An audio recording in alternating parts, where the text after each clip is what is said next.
Welcome to TIO Stadium. Just watching the vision of the bat flip earlier this morning, which was won by the ACT Comets and electing to bat first. Welcome to TIO Stadium. And it's match 2 of the 2025 Top End T20 Series, sponsored by NT Tourism. Comets versus the Hobart Hurricanes Academy today. Good luck again.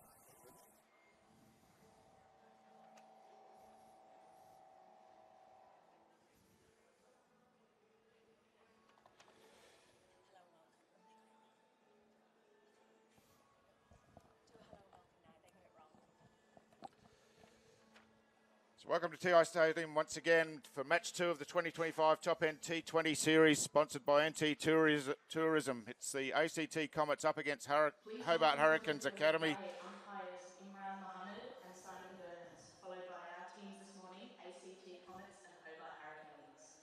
Our scorers today are Zita Zaratharajan and James Pickett.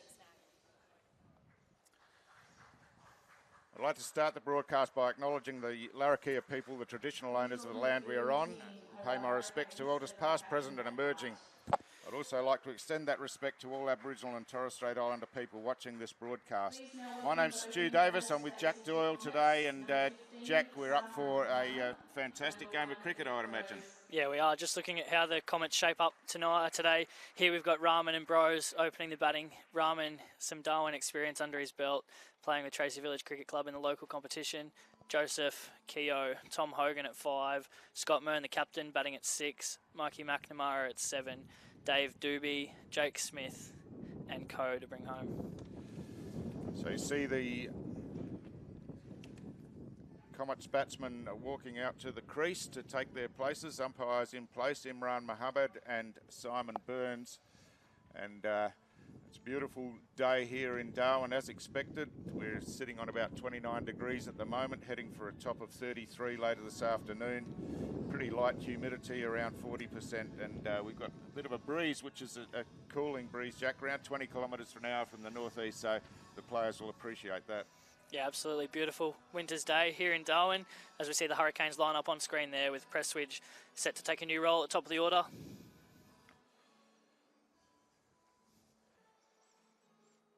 So just looking at the options here, we've seen the match last night, of course, opened the series between Pakistan and Bangladesh, and Pakistan got up in that one, and they also elected to bat first. So setting the target seems to be the tone of the series so far. Of course, this is the first of 4 matches being played across today and this evening, so some fantastic cricket to be watched live. There's 2 games here from TIO Stadium and 2 from DXC Arena across the road. Just see Curtin behind the stumps there, setting the field. Currently playing for Southern Districts Cricket Club in the local Darwin competition here. Opening the bowling for the Hobart Hurricanes from the Darwin Airport end is Ian Carlisle. Carlisle with the new rock in hand, his first professional game of cricket back, Stu, since the 2023-24 Shield final, coming back from some stress fractures in his back. Yeah, well, that's fantastic. We wish him all the best, of course, and hope that he's made full recovery and can get into it. So it's Carlisle to bowl to Rahman, the first ball of the match. Rahman on the front foot, but fielded it short extra cover there, no run. Interested to see how Rahman goes about his work at the top of the order here. He's naturally aggressive, right-hand batter. He's been batting in the middle order in the local competition. Obviously playing red ball cricket at the moment, so we're going to see how that transfers into his white ball game here today. Yeah, and it's terrific that we have the local season and the off-season, see plenty of players from the southern states to get some cricket in their winter.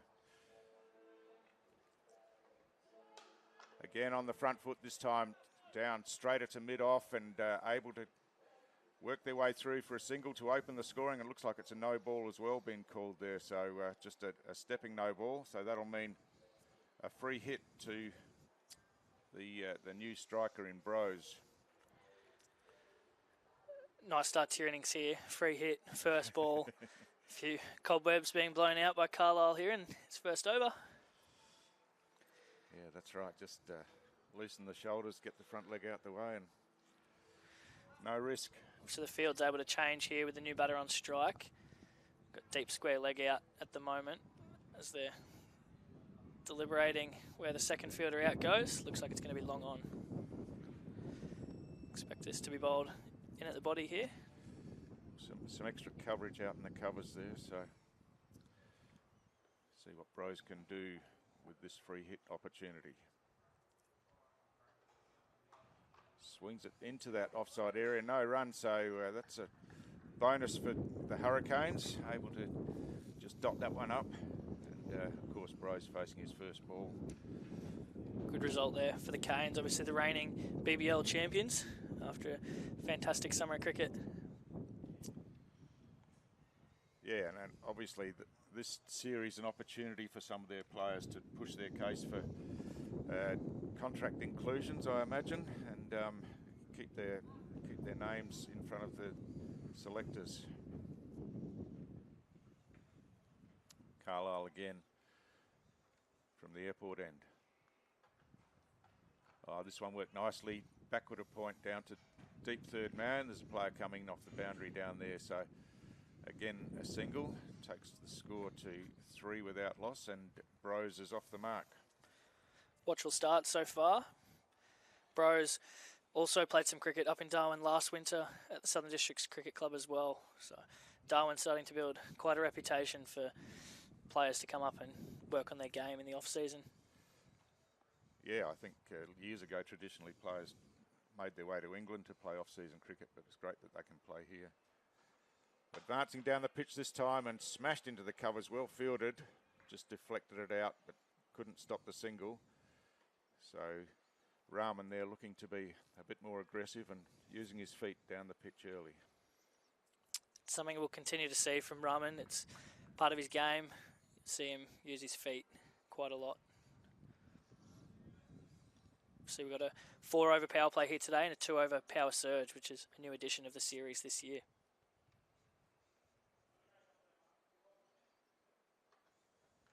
Rose swings at that one, gets a little bit of it, just loops over the wicket keeper's head, and they managed to get back for 2 runs. So I'm not sure what happened there. Did he hit it into the ground or did it just loop up? Yeah, a little over? Under edge bump ball into the ground by the looks. Yeah. Ballooned over curtain there behind the stumps. But yeah, you're right. I think previously a lot of players tended to head overseas to the UK, but Darwin now really bringing some elite cricket up to the territory, which is fantastic. Well, reliable weather, good pitches, and good competition. This one let go outside the off stump, and that's the end of the first over. The ACT Comets 6 without loss after the first over. As we said, no boundaries so far, and Bros on 3, Rahman on 2 with the 1 no ball.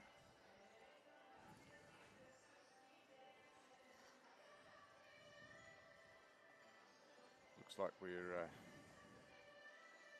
have pace again. Looks like Big Billy Stanlake will open the bowling from the Michael Long centre end of the ground.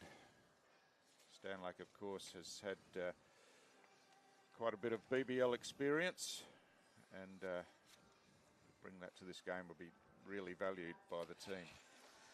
204 centimetres tall, Big Billy, tallest man ever to play cricket for Australia. It's amazing, isn't it? And Rahman on strike, who doesn't look like to be the tallest of players either, so be coming down at him from quite a height. Yeah, he's coming down at quite a height. He's a strong build, Rahman. He's really into his boxing and his fitness, Right. so he's look to use his feet here, I reckon. Let's see how he goes. The one right up in the block hole and just pushed down to mid-on. No run.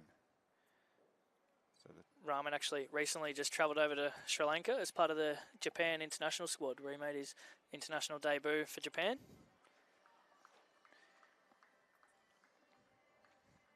And went okay too. A few wickets and a couple of starts with the bat.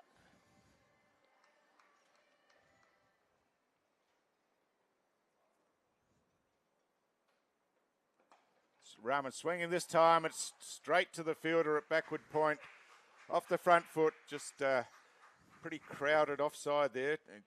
Just a little bit impatient, perhaps, Jack, just trying to get on with it, and skied that one straight into the hands of backward point. No problem at all. So the catch taken, and the first wicket falls. Look to maybe just get a little bit big on him there. Obviously, just Stanlake's extra height. Just probably misread the bounce on that time. So, a positive start for the Hurricanes as they pick up a wicket in the second over of the match. And we see Akshay Joseph coming to bat at number 3 for the ACT Comets. And yeah, the Hurricanes will be pretty happy with their start, I would think. Just the 6 runs off the first over. Haven't conceded a boundary yet, and obviously Stanlake there successful in picking up the wicket early in his first over. Yeah, they would be happy with the start. Obviously, smaller power plays here with the addition of the power surge, so makes the batting team really force their hand in those sort of first 4 overs of the match. Yeah, I think ideally they'd like to be able to get under the ball and get it over the infield where they can, but the bowling's been pretty good so far, pretty tight, as Stanlake's in again. Again, good length ball, and no opportunity to attack that one as Joseph just pushes that away on the offside. Hitting quite a nice length here, Stanlake. Looks tricky customer to get under, doesn't he, from his height? Yeah.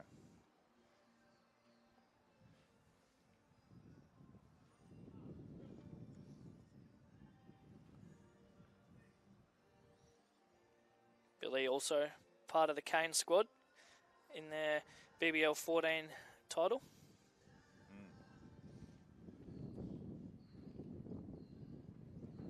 Oh, a short ball this time, and just worked away off the ribs. No catcher, of course, in close. So yeah, the Stanlake really causing some problems here in his first over. Hasn't conceded a run yet, and of course took that wicket earlier in the over. So this is really putting the clamps on early.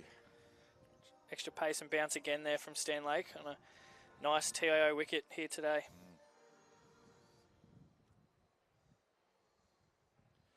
Advancing this time, swinging, gets it away this time off the outside edge down to deep third man, and the first run off the over is a single to Joseph. And now Brose gets to face Stanlake for the first time. You touched on the facilities earlier, Stu, but it's obviously been fantastic. All the cricket we've had played here at TIO Stadium over the last week. Obviously 2 T20 internationals between Australia and South Africa. The most recent one, obviously, South Africa posting 200 plus, Pakistan 200 plus last night. Credit to the curators here at NT Cricket. They've done a fantastic. Oh, absolutely. The pitch has stood up magnificently. Oh, hit on the pad this time. Half an appeal, but the ball squirts down to third man, and they get through for a leg bye to finish the over. So 8 runs for the loss of 1 wicket after the first 2 overs in this match in the T20 Series. If you wish to smoke, please ensure you head to a designated area outside of the venue. Yeah, just on the facilities, the outfield is absolutely magnificent, like a carpet. I've never seen it so good here, and considering the traffic that it's had on it over the last week, it's been fantastic. And yeah, we talk about the pitch. It's the same pitch has been used for the 4th time now. Yeah, same wicket as we see some spin in here. Looks like it's going to be Ralph McMillan early doors inside the power play. Some right arm off spin. So a bit of a change up. We saw in last night's match when Pakistan introduced the spinners, they really had an effect on the game. Slowed the scoring and forced some wickets. So it's going to come around the wicket here to the left-hander, Brose.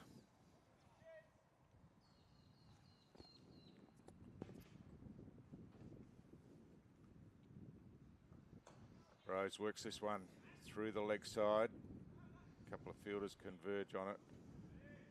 And thrown in there by Radhakrishnan coming in off the mid-wicket boundary, and just a single. Thought about two there for a second. I think they wanted two. Yeah, he came in quickly, closed quickly, didn't he, and shut down the chance for a second run. Some big pockets here today. Look to see the batters hit those sweepers hard, run hard. Feel they need a couple of boundaries here in the next 2 overs before the end of the power play. Yeah, definitely. It's been a great start by the Hurricanes, really restricting the Comets in their scoring.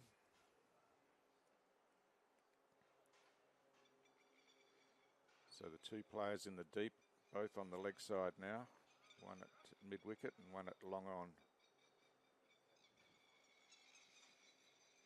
Oh, tries the reverse sweep, in fact turned himself completely around to play it left-handed, but wrapped on the pad. Big appeal, but not out was the decision of umpire Simon Burns.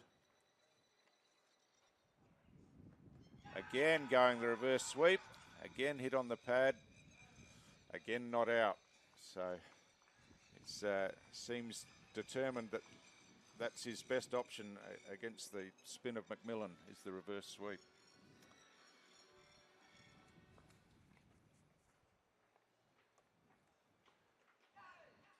This time advancing down the pitch and scamper through. Oh, for a leg bye, it was pretty out if he hits, I reckon. In the end, wasn't it? Out if he hits. Yeah, just looked a bit casual and a bit hesitant to start as well, but they're through safely. And McMillan started well here. New South Wales junior, made his way down to Tasmania. Part of the Australian Under-19 World Cup winning squad.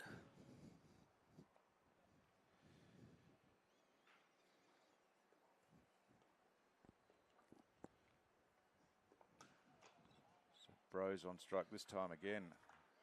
Just a full pitch of the ball and unable to get it away. So a terrific start from McMillan's conceded just the 2 singles so far in his 5 balls. See a field change here for the last ball of the over. Slip out into a point. Swing again, but this time got it fine on the leg side, and excellent piece of fielding by Stanlake. At backward square just restricts that to a single again. So a terrific over to start from McMillan. Raf McMillan just the 3 runs off the over. So after 3 overs, it's the ACT Comets 1 for 11, and looks like Stanlake's going to go again in this fourth over of the innings.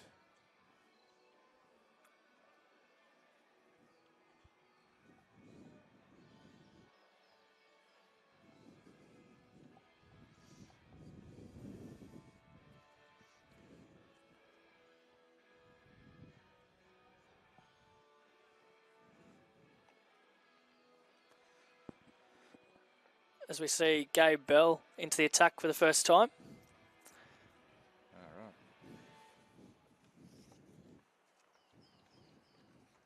That one's outside the off stump. And Rose elected not to play a shot at that. Looked back at the umpire, perhaps hoping for a wide ball call, but it wasn't forthcoming. Bell's been with the Tigers since the start of the 2013-14 season. 10 years plus under his belt. This time Bros advancing, gets this one over the midfield, out through the offside, and he's hit that beautifully. Timed it sweetly, and there's the first boundary of the innings.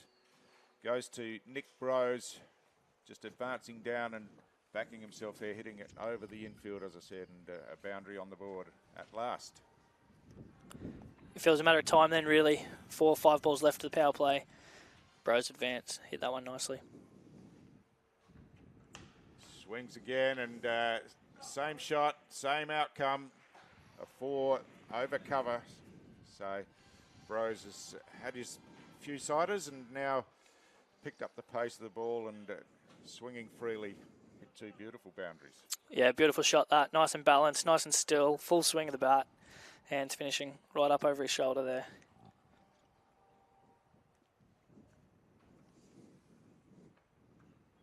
This time down the leg side. It's all clear, no wide called, and a dot ball, so just tried to swing that one away, couldn't make any contact. Might have been a little change of pace there. Looked to stay a little bit low. Bro's just signalling there to his partner down the non-striker's end.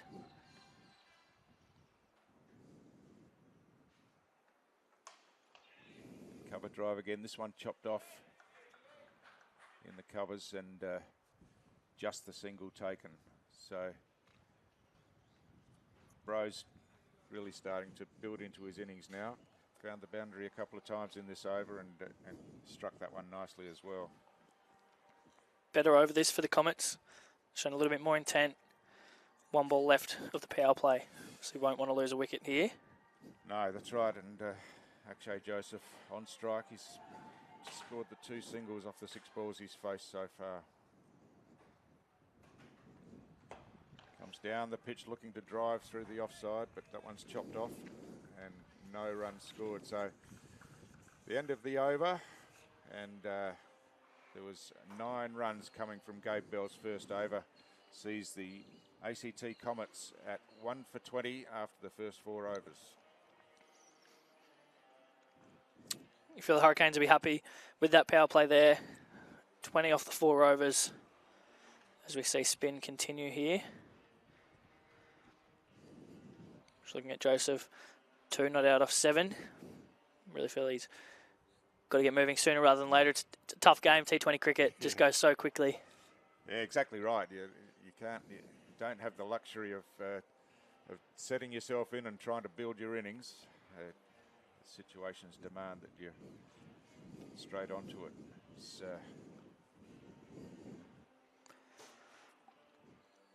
McMillan just setting his field here at the end of the power play.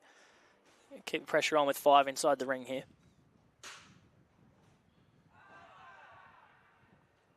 Reverse sweep attempted, but no, unable to get that one away again. And we've seen over last night and today that there is players struggling to have any impact with the reserves, with the reverse sweep. Advancing down the pitch this time, it's straight to long on.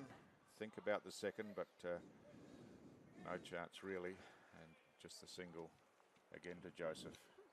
Like the changes of pace here from McMillan. First ball, slow above the batter's eye line.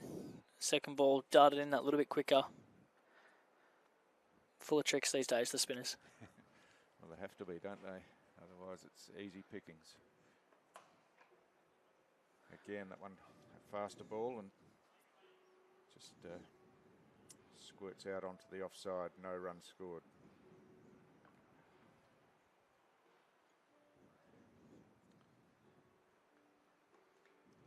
Sweep shot attempted this time, but just hits the front pad. And again, another terrific over from McMillan.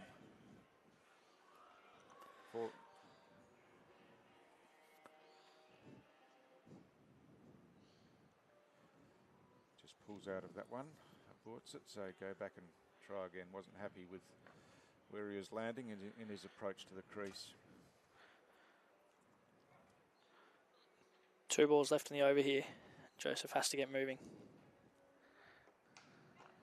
Works this one on the odd side. Plenty of space out there. 2 players in the deep. They take on the thrower for the second run and make it pretty comfortably. So that's pretty good running there. And perhaps created the extra run that looked like it wasn't there initially. Yep, good bit of batting that. As we touched on earlier, some big pockets here. There's one of them out there.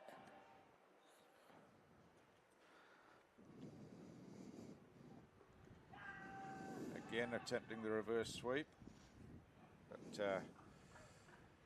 not out is the decision, and that ends McMillan's second over.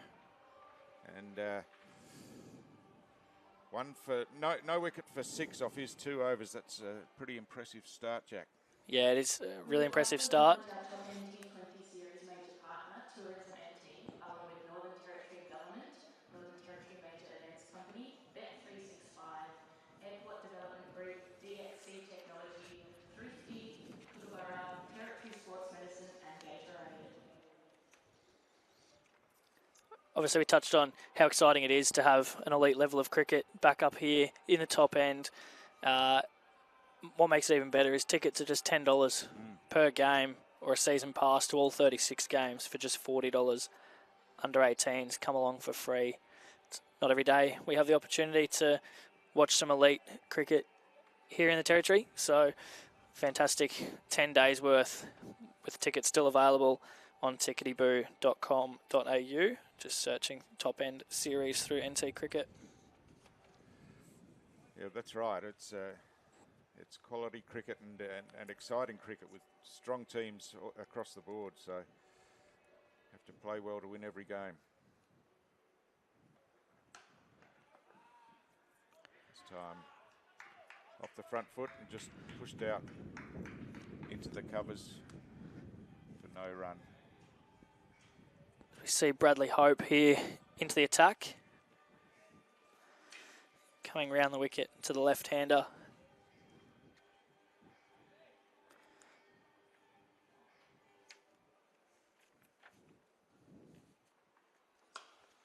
This time driven through the covers, beautifully timed once again. Just got past the player on the circle there and placed beautifully to keep it away from the deep extra cover on the boundary line. So another beautiful cover drive from Bros. He's starting to find his groove, and it's his third boundary. Moves along to 19 off 16 balls.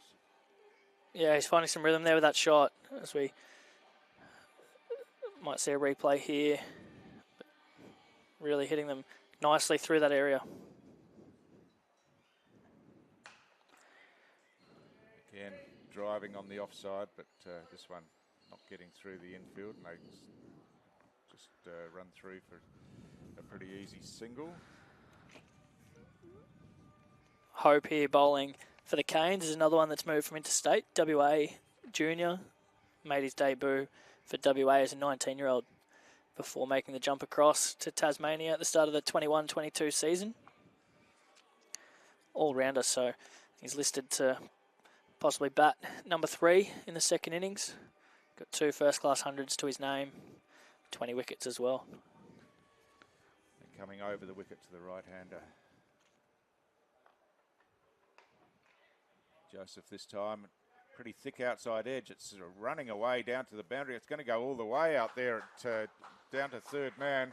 So that's good value from the shot there from Joseph. Got through the infield and just kept rolling away on this magnificent outfield. And Joseph picks up his first boundary, which he'd be pretty happy to get under his belt.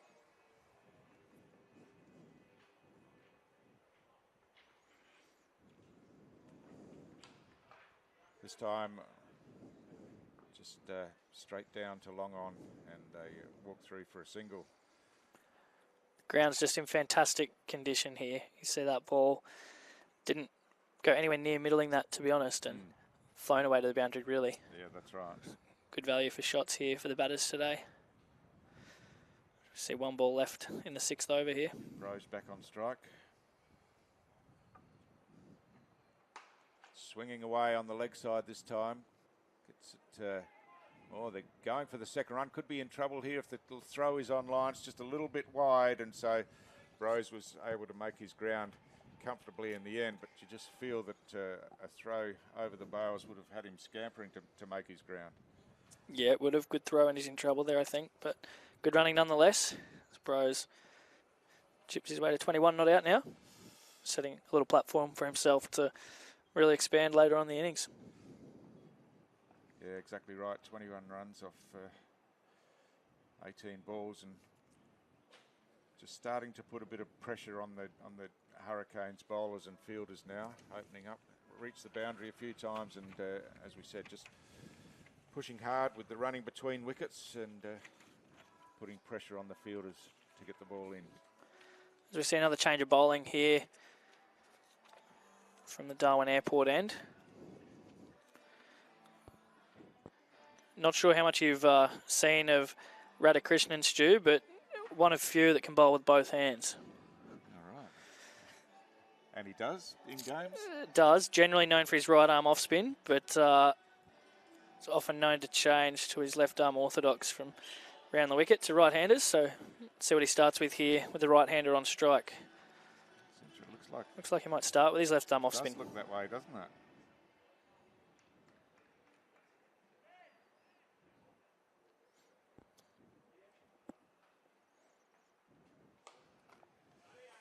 Full pitch ball and driven down to long on, only a single this time.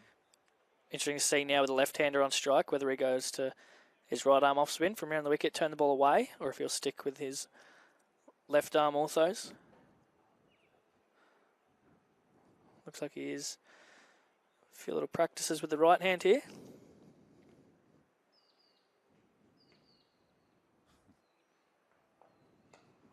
Swung away on the leg side.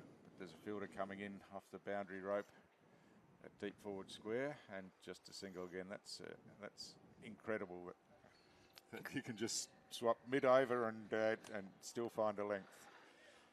He's gone from left to right, back to left here. Truly incredible, isn't it? Oh, beautifully driven through the covers, coming across and chopped off nicely on the boundary. And well fielded there by Ian Carlisle at deep extra cover on the boundary, and just restricted that to a single only.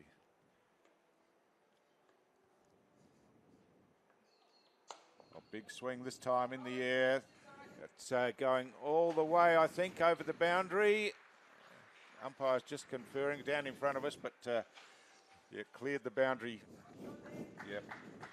Jack next to me signalling to the umpire that that's over the boundary for 6. So the first 6 of the innings, and didn't overhit it, just timed it nicely in the air and just threw wide mid-wicket there.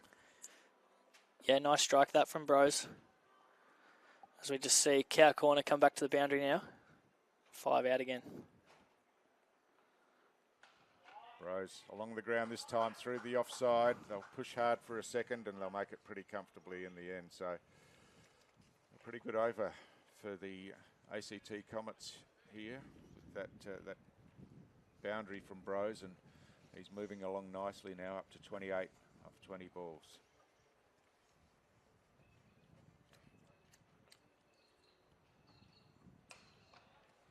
Rose again driving down the ground and happy to walk through for a single and retain the strike. So ACT just picking up the pace a bit in the last few overs, and they've worked their way to 1 for 46 after the first 7 overs of the innings. Yep, nice little fight back here by the Comets, led by Bros at the top. Starting to find that one boundary and over. And importantly, they've only lost the 1 wicket, so 13 overs to go in the innings. They've got plenty to come still.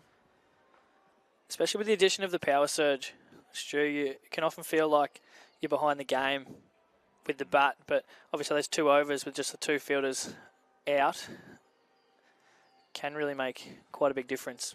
Obviously the batters can choose when to take that. Yep. You'll be thinking Bros is laying a platform to be there for that period. So Brad Hope continuing from the Michael Long Centre end of TIO Stadium here in Darwin. Round the wicket to the left-hander. This one forced out into the offside, and an easy single.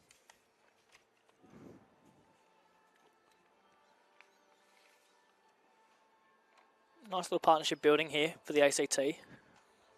As you touched on before, just loss of the 1 wicket holds the key.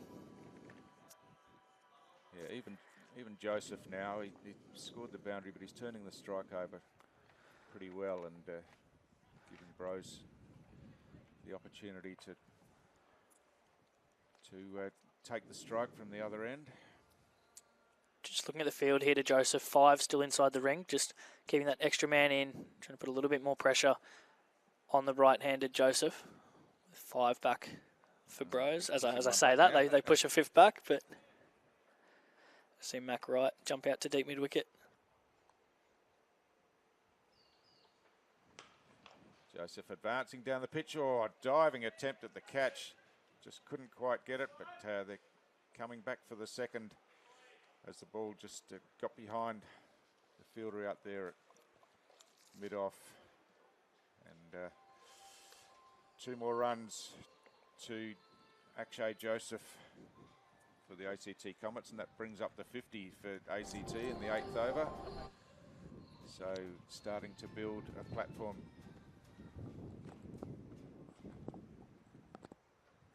Joseph down the pitch again. This time goes aerial straight over the bowler's head, and it's timed pretty well. A magnificent piece of fielding on the boundary line down there. It looked like it to be a boundary 4 for all money, but cut off. I'm sure that was just a fantastic effort to keep the ball inside the rope. That's an unbelievable piece of fielding down there on the boundary. Charlie Wackham, I think it is, down there. Obviously, fair bit of Big Bash experience under his belt as well. It's an unbelievable effort down there on the boundary. Joseph advancing this time. He's miscued it, and the diving catch taken coming in from cover inside the circle. So Joseph looking to get on the attack, using his feet down the pitch, but pretty clever piece of bowling, I think, from Hope. Probably saw him coming, just dropped it in a bit shorter, and the ball just squirted off high on the bat, I think, and was a nice diving catch. Looks to be a little premeditated shot there. Come down the wicket, probably not the length he was looking for, but nice little start there. 16 from Joseph, as we see Zach Keogh make his way out to the crease.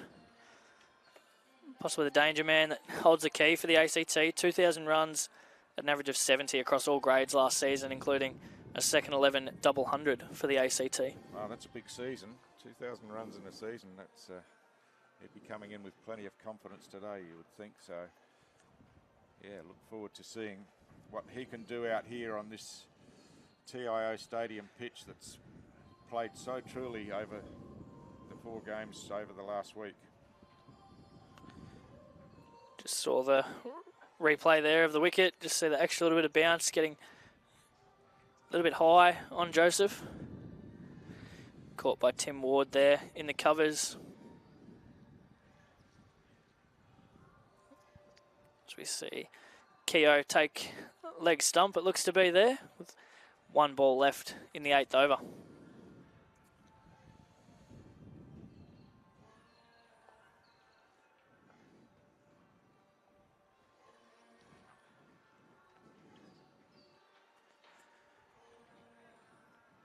So Brad Hope with the wicket under his belt now, coming in to bowl to Keogh.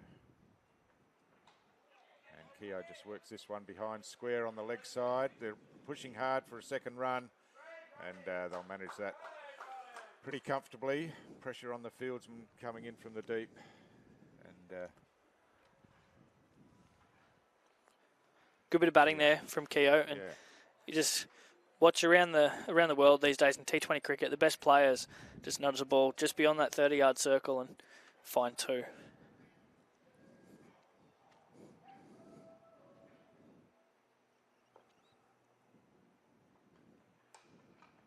This time straighter, and Keogh pushes it to the player on the leg side inside the circle to complete the over.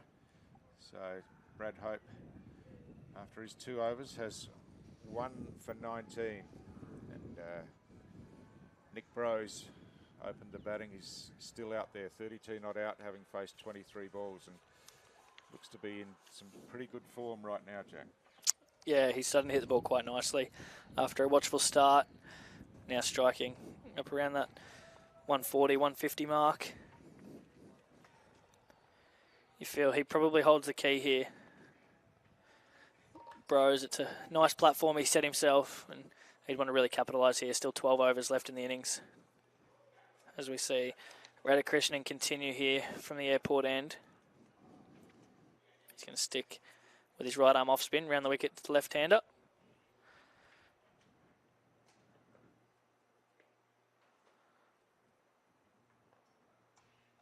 Rose this time into the offside and just nicely in the gap, and they jog through for a single to start the over. Keogh taking guard to face Radhakrishnan for the first time.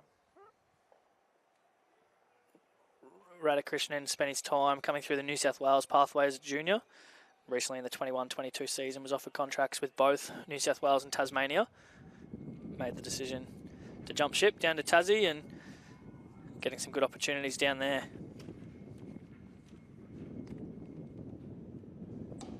Keogh down the track, just punches it to long off and walks through for an easy single. Really is incredible. He's changing what army bowls with every ball here.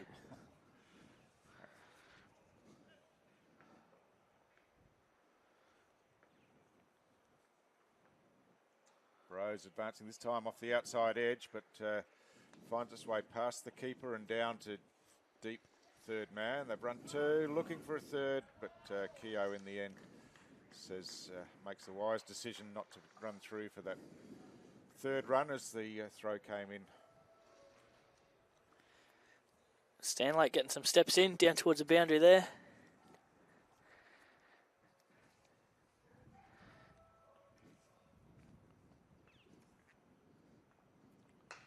Rose swings this time aerial out on the leg side. There's a fielder getting under it. That's nicely taken out here just inside the boundary line. Mac Wright, the captain, judged that beautifully, and Rose just felt that he didn't quite get all of that, Jack, and subsequently it fell short inside the boundary, and Mac Wright judged it nicely and took the catch running round. Yeah, well taken there by Wright on the boundary. Ran around pretty simple one in the end. Just feel Bros might have overplayed his hand there. Still 12 overs left in the innings, but got off to a nice start. Be disappointed not to have gone on with it there today. See the replay here. And, yeah, well judged and well taken. So Bros walking off in front of us, looks a bit disappointed with the dismissal, obviously, and now the Comets have two relatively new batsmen at the crease. As just trying to work out. Just trying to work out who this is coming out to the crease. Yeah.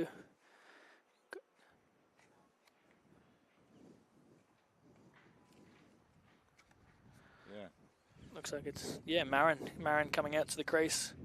No, Hogan's gone up on the screen. Apologies. Sorry, just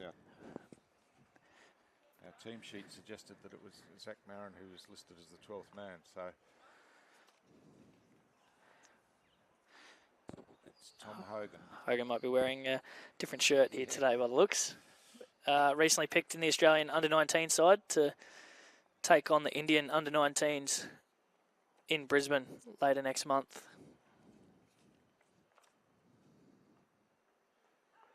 Reverse sweep off the first ball. It's half an appeal, but that ball's going to make its way all the way down to the boundary there and clearly off the bat. So that's an adventurous start from Hogan.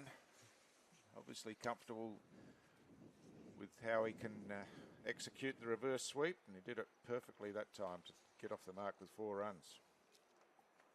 It's a shot that's come so far in recent years. It's obviously worked on so hard by players these days. Not afraid to play at first ball here today. And second ball, this time in front of the wicket, but they still managed to get through for the single. So yeah, you see those two fielders positioned behind square ready for it, but well played by Hogan. That one perhaps off the toe of the bat a bit more, but still managed to get through for a single. So he's opened up brightly with 5 runs off his first 2 balls. Yeah, positive start from Hogan. Looks like Carlisle back into the attack here.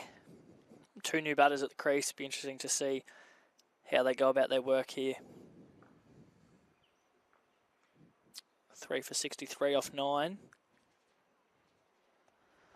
Wickets just slow that run rate right down.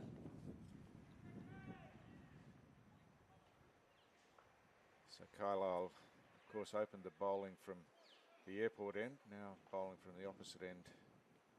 His second over. And again, good length and watchfully played out onto the offside. Yeah, nice start to his second spell. Carlisle into length straight away. Hogan watchful early on here. That's one of the things about T20 cricket. Bowlers have to get used to one over spells and bowling from either end of the ground, don't they? A lot more than they used to in years gone by.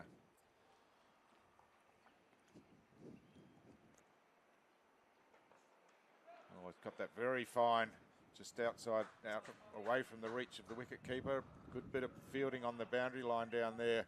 Sees it come back in, but they'll get back for a comfortable 3 runs. So just a very fine glance down there, wide of the wicket keeper.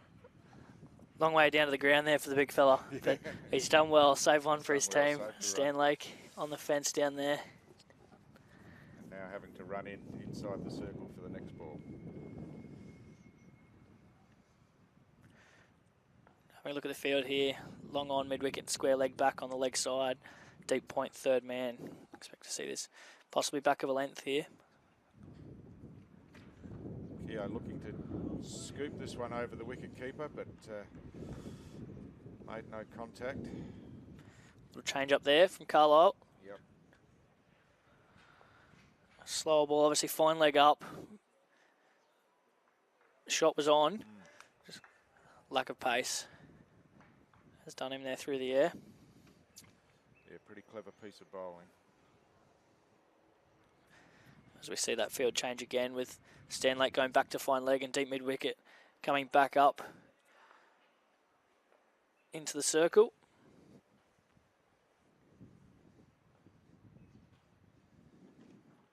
Keogh tries to pull this one away and hits it to where that field has just been moved from. Didn't time it all that well, but they get back for a second run as it's picked up by the deep backward square leg fielder running around. So Keogh looking to pull that one away through the mid-wicket area, but yeah, just didn't make clean contact with it. Couldn't quite get under it. He's trying to get under that, the vacant mid-wicket area. Didn't quite get underneath it how he would have wanted.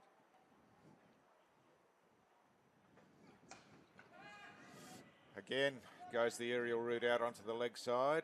And again, they're coming back for the second. Keogh sprinting through and again made it pretty comfortably. So just not quite catching all of these, but doing enough to keep the scoreboard ticking over. Yeah, doing enough. Plenty of space out there as we see field change again here. D mid-wicket going back this time. Fine leg up. Square leg. Just moving back to more of a regulation square leg rather than backward. Might see another change of pace delivery here, possibly. Keogh advancing down the pitch this time, driving through the offside, but straight to the sweeper out there on the offside boundary. So reduces that to a single only, and Keogh will keep the strike for the next over. So after 10 overs in this top End T20 Series clash between the Hobart Hurricanes and the ACT Comets, it's the Comets who are 3 for 71. 3 for 71 at the halfway mark. Just got to look to put the foot down here whilst keeping wickets in hand. It's a tough balance. Power surge still in play. Yeah, it's hard to know what an ideal total is to set here, but there's been some pretty big scores scored, so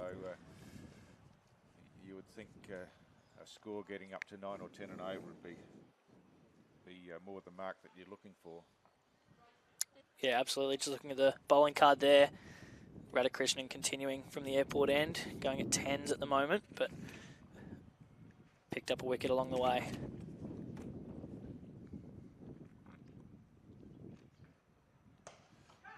Keogh down the pitch and strikes this one nicely through the offside, but again, a terrific piece of fielding down here by Charlie Wakim, and restricts that to 2 runs only.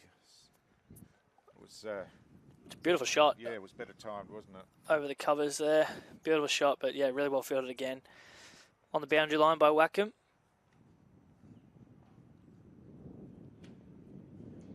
Keogh this time off the back foot, trying to work it behind square on the leg side, but no run there. I feel he's going to try and bowl pretty straight here. 3 back on the leg side. Look to try and cramp Keogh up. And does.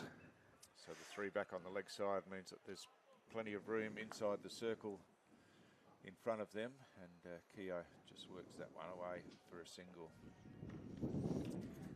The action doesn't stop here. Obviously a few games on today across the road at DXC Arena, the Melbourne Derby. Later on today, Stars v Renegades.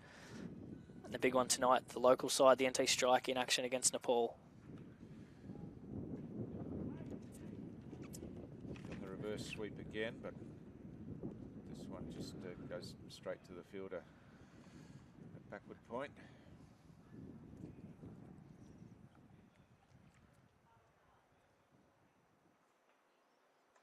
The conventional sweep this time, but it's just lobbed straight up in the air and easily taken.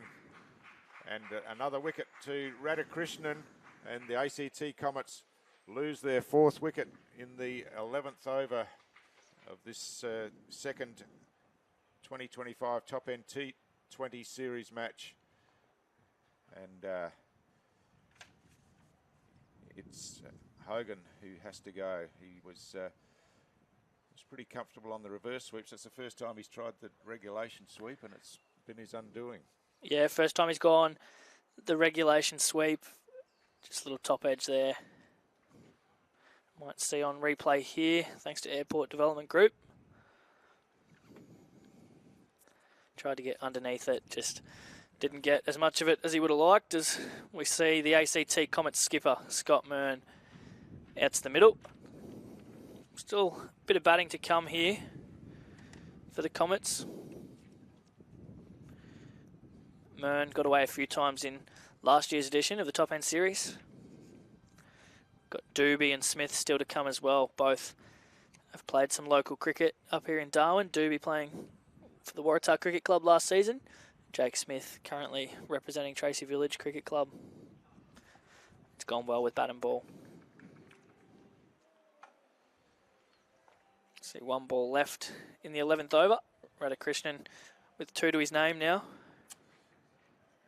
Yeah, and just the 3 runs off the over so far, so that tidies up his figures after he was reasonably expensive after his first 2, but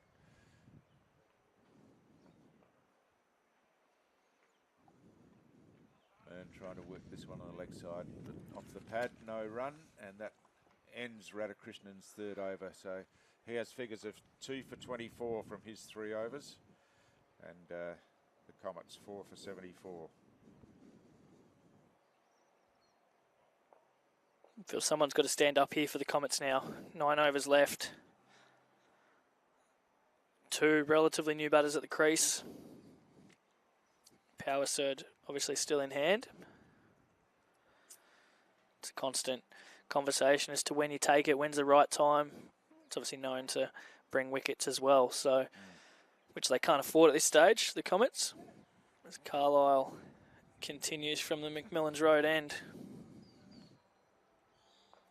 See fine leg starting inside the ring with deep mid wicket back.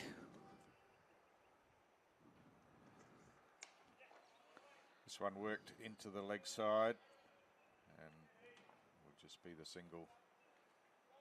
It's the fielder from deep mid wicket comes in and chops that one off.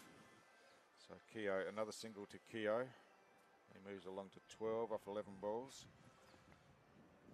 And Mern just facing his second ball. Fine leg back for the new batter. Deep backward square. Expect to see this back of a length here. Double bluff.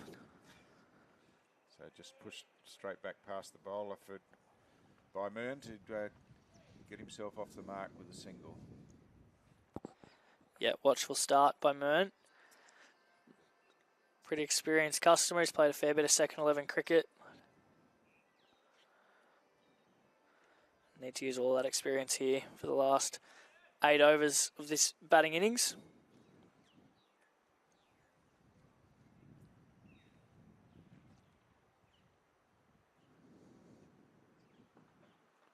Keogh advancing down the pitch this time. He's smashed that one straight down the ground, and it's gone all the way over the boundary.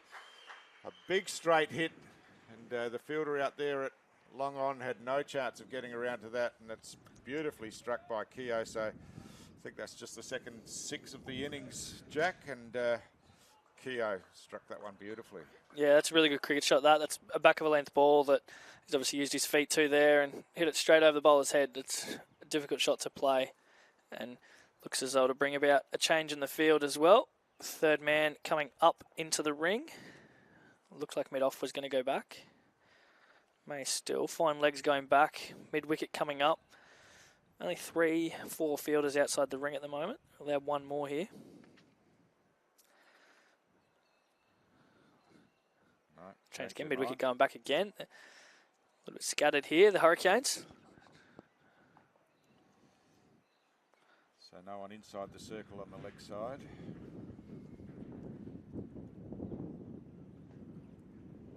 Well, this one short outside off stump. Keogh tried to work it away down to third man, but just made no contact at all. Just seen practice his swing there. Vacant third man region over that backward point. Only the one out on the offside at deep point. Get it either side of deep point. Gets a boundary there. Probably feel as though he's missed out. We see that change of field now with fine leg coming up and mid-off dropping back. Expect to see this one a little bit fuller. He's used his 2 short ones for the over.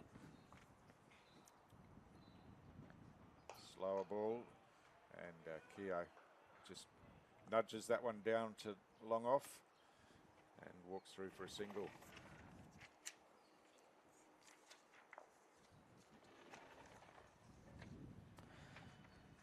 Good over this for the Comets. 9 off it. Ball to play.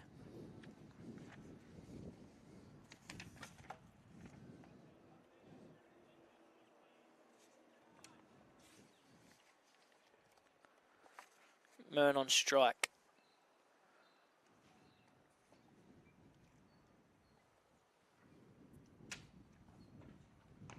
Mern cuts this one away, backward of point.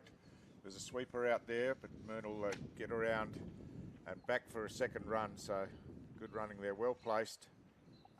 The sweeper had a bit of work to do to cut that one off backward of point. And 2 runs off the final ball of the over sees the ACT Comets at 4 for 85 after 12 overs, just nudging that run rate over 7 and over. Good over that for the Comets. 11 coming from that one. Like to build a few back-to-back overs, gain some momentum here going into the back end of their innings. As we see Raf McMillan, talented young off-spinner, back into the attack here. Started well earlier today. Yeah, very impressive, wasn't he? Just really put the clamps on the batsman, and he's back for some more. And you would think that with 12 overs gone, the Keogh and Mern would be looking to get on top of him and put some pressure on. Really like the way he changed his pace earlier today. Look to see some nice variations here from McMillan. Well, this one leg side just helped away around the corner, but straight to the fieldsman there, so no run. Missed out there, probably. Keogh. Full toss down the leg side. Again, half a yard either side, and that's 4. This time through the offside, and again not timed as he would like, but in the gap and good enough to find a single. Keogh moves to 20 off 16 balls. Just noting it is McMillan bowling. It's got Radhakrishnan on the screen there, but this is McMillan for his second spell round the wicket. Oh, a late decision to follow through with the run there, but again made it comfortably.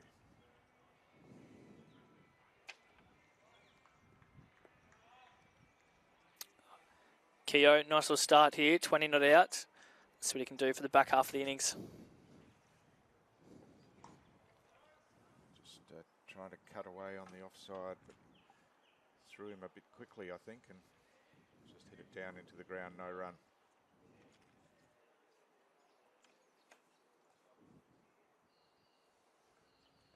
Keogh down the pitch this time, hitting over the top of extra cover and finds its way all the way to the boundary for a boundary 4. Beautiful shot by Keogh once again. Used his feet, got down the pitch, and happy to hit it over the player in the infield. Yeah, fantastic shot that from Keogh. Beautiful. Used his feet, got to the pitch of it, straight over the top into a vacant cover region. Getting some mail come through that last year he was the male Premier Cricketer of the Year down in the ACT. This time works it to the leg side. They're pushing hard, looking for a second run. Moon says, no, I'm not going to make that one, and sends Keogh back. So just a single to end the over. Keogh will retain the strike. And with 13 overs gone, ACT are 4 for 93. Looks as though they've gone back to the big fella here. As I say that, he takes his hat back. Might be a change again. I've gone early there. See a little captain's meeting. They decide to go with him again. Yep. Having a laugh about it now. Big Billy caused some trouble early on. He did. He was very difficult to handle, and looks like they're going for that power surge now, Jack.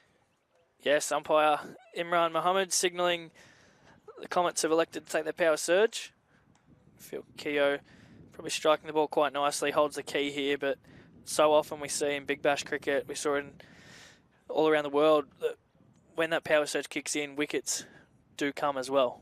Batters seem to go too hard. Yeah, got the adrenaline flowing, and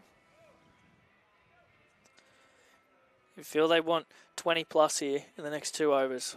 Be a win for the Comets.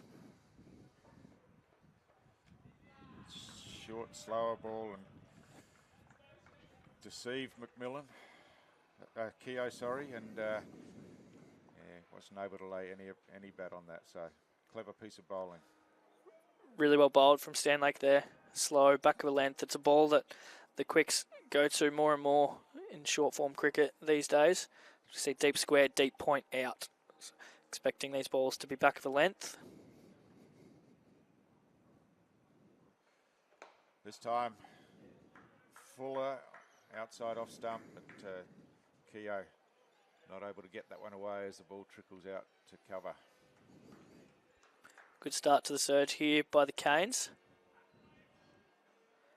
See a little field change with deep point coming up inside the ring. Fine leg, deep square leg, 2 fielders out.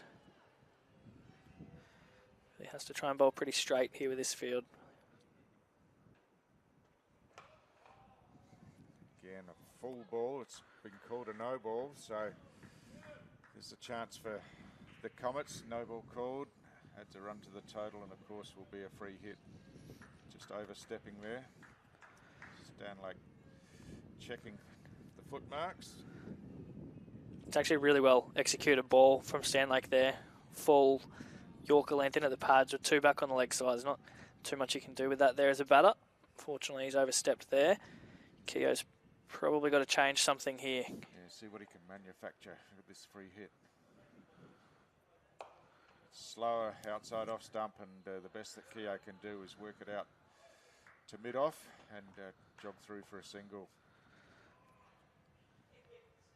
So good result there for the Hurricanes. Looks as though we might have the wrong batter listed on strike here, possibly. I want to give that single to Mern. But definitely Keogh hitting that single with Mern back on strike now against Stanlake, who started well here in the surge. Just in on the pads, and Mern works it away on the leg side. And another easy single, but a really impressive over here from Stanlake. The Comets batsman not able to get him away as they'd like to, and just the 3-1 runs, including the no ball from the over. Understanding his role there, good experience from Mern, find a single, get the set batter back onto strike. 2 balls left in the first over of the surge. Keogh this time, short ball, trying to swing it away. Oh, he's a bit casual running, and the throw came in. It was close, but gets through safely for the single. Tell you what, he's almost out there, just jogging. Absolutely. Another successful over here for the Canes. 6 overs and a ball remain. Almost a free hit, last ball of power surge, isn't it? Mern on strike.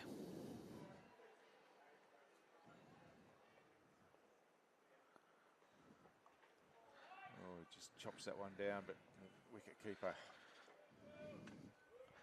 Another nice change of pace there from Stanlake to close out the over as Curtin collects the ball and runs the troops through. Yeah, terrific over once again from Stanlake. And you see his figures there, 1 for 5 off 2 overs. That's they're incredible numbers in T20 cricket. Yeah, they are incredible. Be interesting to see his workload throughout the tournament, see if he bowls his full complement today, heading into a big 10 days of cricket. Looks as though we're going to see the experienced Gabe Bell. We'll just try and get those scores updated for you shortly. We've definitely got Keogh here on strike, facing Bell in his second over. Bell's played a fair bit of cricket now, around Australia, around the globe. Played for the Sandgate Redcliffe Gators in the T20 Max competition in Brisbane. Out here with the Hurricanes today. One of their longest standing contracted players currently.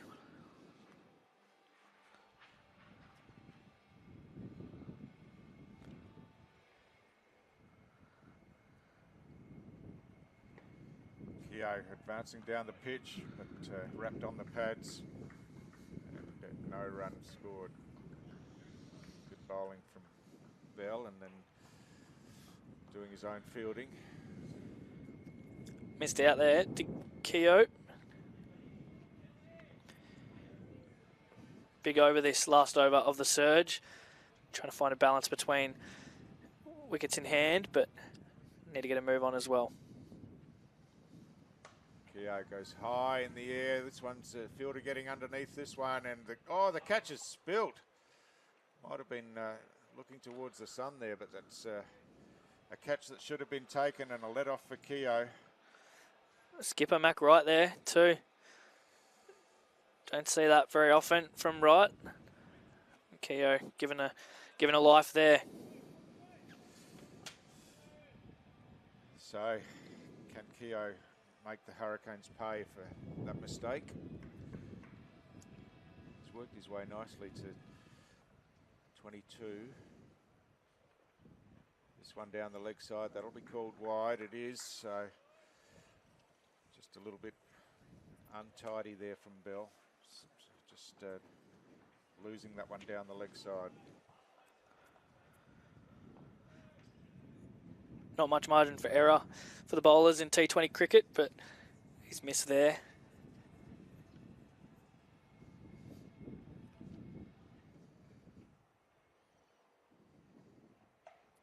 This one's short and pulled away down backward of square. They're hustling for 2 runs, and they'll make those pretty easily. So another 2 runs to Mern. along to 13 off 12. Been a successful power surge here for the Canes. No boundaries conceded as yet. 3 balls to come as the 100 brought up there for the Comets. 100 runs in the 15th over. Well, another no ball called as looked to be a slower ball and a bit of an inside edge onto the pad, and they score the run as well. Going to see another free hit here. Keogh to face it.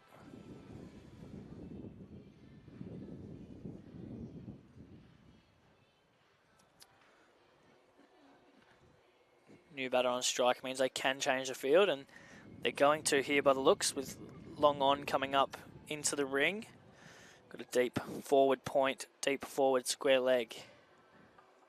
Might see a change of pace again here, I think. Oh, full toss. It's swung away off the outside edge over the slip area and gets away to the boundary, and it's a no ball as well for height this time, I think. So it'll be another free hit. Another free hit. It's a poor miss there from Bell. Obviously trying to execute a Yorker there, you'd think. First boundary to the Comets in this power surge. There's still 3 balls remaining, a long over here from Bell.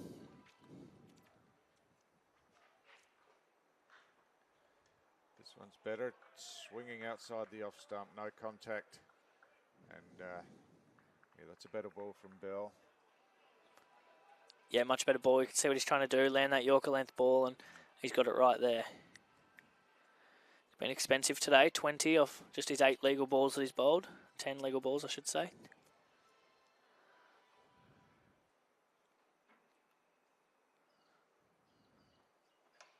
This time Keogh working it down to wide mid-on and just trotting through for a single.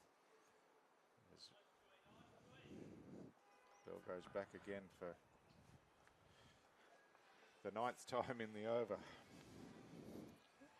You really feel they've got to try and claw their way to 150, 160 here, post a competitive score against a strong batting lineup here for the Hurricanes. This time Mern straight to mid-on, and they get through for another single to end the over, and Mern will retain the strike. So 15 overs gone, 5 to go. Expect to see some big shots these last 5 overs. Please be aware of flying cricket balls that may come your way. As the ground announcer said, expect to see some big shots in these last 5 overs. So certainly needed from the Comets, and you feel that the 2 players at the crease are the ones to do it for them. Yeah, you do feel it's got to be these 2 to climb them up to that score they'll be looking for. I'm going to see McMillan change ends for the first time today. He's been very impressive so far, just 13 from his 3 overs. Just looking at his field here. Looks as though he's going to come round the wicket to the right-handed Mern with 3 back on the leg side. Expect to see him dart these pretty quickly into the body. There it is. Mern gets it away down the field on the offside and through to the boundary rider at long off for an easy single.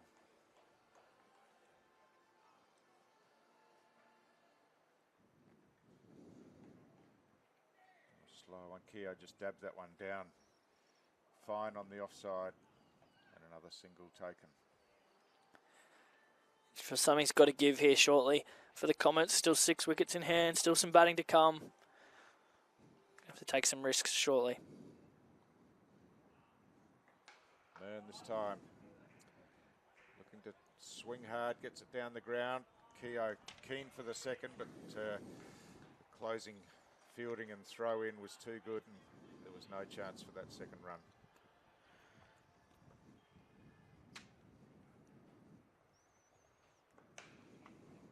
Leo trying to swing big, got it high on the bat, and it's just lobbed outside the inner circle. So just singles being scored off this over. Yeah, just singles. It's a smart bit of bowling there from McMillan. He's missed a little bit full, but he's bowling quite quick into the body, round the wicket to a pretty big boundary out here in front of us. Another great piece of bowling there, quick into the body. Really minimising the boundary options here for Mern.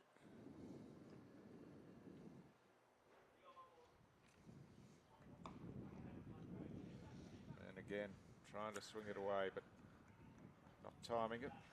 Gets it up the ground for a single. It looks like he's broken the bat here. He's calling for a new one. It's the end of the over from McMillan. Another impressive over and a great spell from McMillan. 17 runs coming from his 4 overs is pretty impressive bowling in T20 cricket. Yeah, it was pretty impressive bowling. Some smart cricket there. I reckon they might have given a single possibly to the wrong batter there at the end of the over. I think Keogh's added 1 to his tally, but he won't be complaining.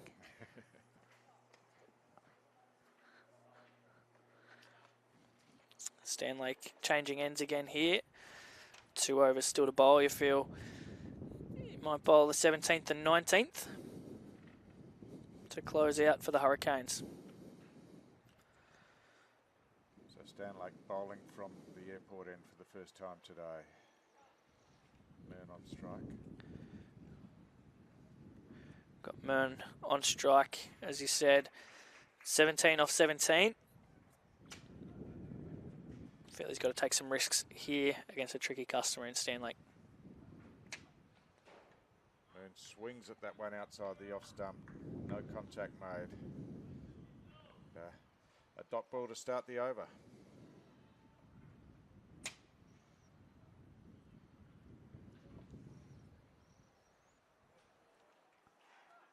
Just looking at the field, he's got set here with deep point, deep square leg.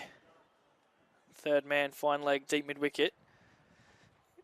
Don't expect him to pitch too many up here with this field. Oh, that's a short, slower ball that's been lost down the leg side, so a wide called. Very slow. It was, wasn't it? Be interesting to have the speed radar on that one. He's pitched it just a couple of metres in front of his feet, I think. A little bit shorter than he intended, I reckon. See what the comeback is here. Again, banging it into the pitch, and Mern getting it away with the cross bat over the infield on the offside and makes its way all the way to the boundary. So that's a good result for the Comets, and well played by Mern. That's a very good shot, that. Used his feet, obviously predicting the length. Stanlake's going to bowl there based off his field. He's got set. Full swing. When the ball's coming at the pace it is with Stanlake delivering, all you need to do is get a fair piece of it, and it's going to be safe. As brings about a field change there with mid-off back. Fine leg up. Probably gives himself a little bit of protection either way now.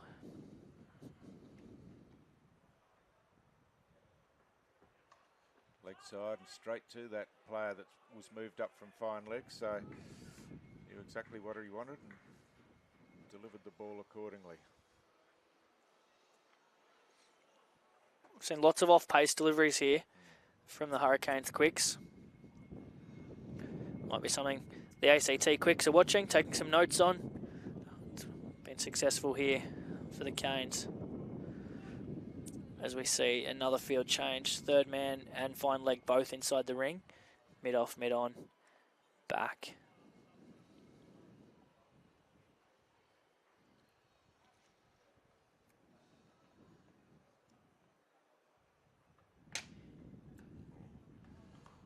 Wider outside the off stump, but illegal delivery. No run. Really well bowled there by Stanlake. Full, wide, quick, pace on.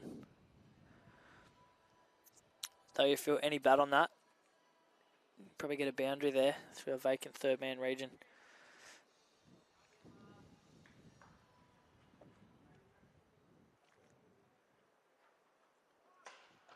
And this time straight down the ground. He's hit it well, but straight to the fielder out at long on. Whackham chops that one off and gets the throw back in. And it's a no ball again. So a few no balls in this innings. yeah, just a little bit untidy with that. Stanlake just asking the question there, how far over am I? He'd have some pretty big boots on, I'd imagine, too. Yeah, that's right. And the bowlers never think that they actually have stepped over, and incredulous that the umpire could call them most of the time.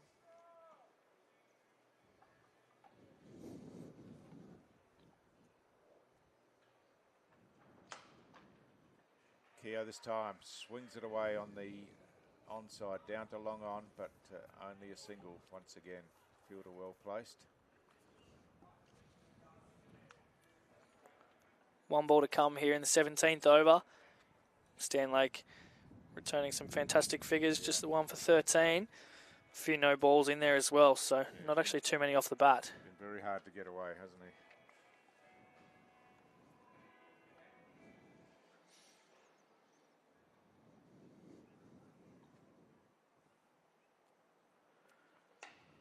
And this time hits it into the offside, runs straight away. Fielding was good, shy at the stumps, misses, and Keogh gets through for the single, and Mern will retain the strike. 17 overs gone, 3 to go. ACT 4 for 122. You feel like they really need to motor in these last 3 overs, Jack. Yeah, they do, Stu. You feel like Stanlake, they've obviously identified as the danger man, played him relatively conservatively. Bell back on with his experience. Another tricky bowler to get away, but you feel 18 balls left in the innings. They're left with no options now but to put the foot down and take the game on here, the Comets. We see third man fine leg stay inside the ring. Mern works his way well back in the crease and across to the offside, trying to just hoik it over the leg side, but got no bat on it, off the pad and through for a leg by. Mern's noted, fine leg, third man up. Gap there if good enough. Bell wins that battle that time. Keogh striking it just over a run of ball.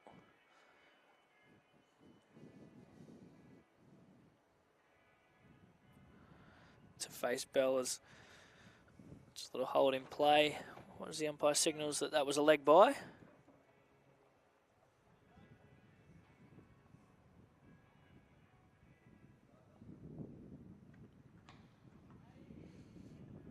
Keogh just walking at Bell that time, but just fired it in, and Keogh unable to get it away. Yeah, well bowled there by Bell, showing his experience. Full in the block hole. You just really feel Keogh has to let go a little bit now. 16 balls left in the innings. Keogh walking again, this time swings it high in the air on the leg side at the fielder down here. Radhakrishnan just didn't pick that one up at all, I don't think, and it's gone all the way. Yeah, he's misjudged that, Radhakrishnan. He's looking up in the air as the ball sailed past him.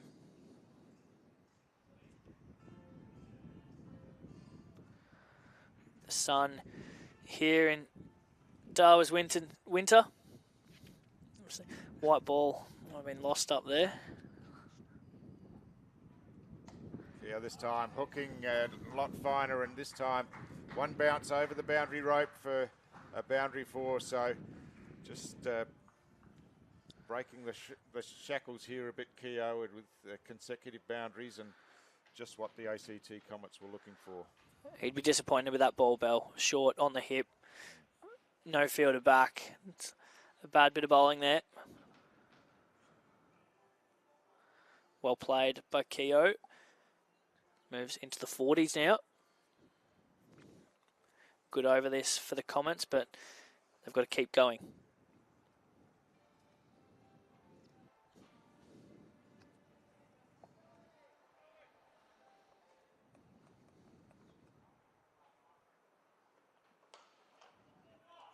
So this time along the ground, down to long on, but got there quickly and only the single.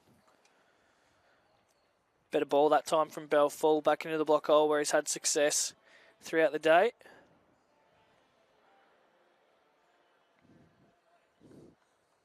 You feel that's probably the ball he's got to look to keep executing.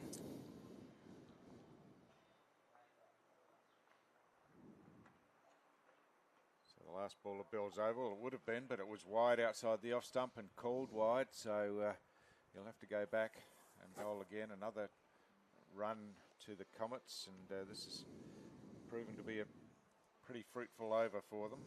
Those with the 6 and the 4 from Keogh earlier in the over. 13 runs coming from it. I think Bell would be disappointed with his numbers at the moment.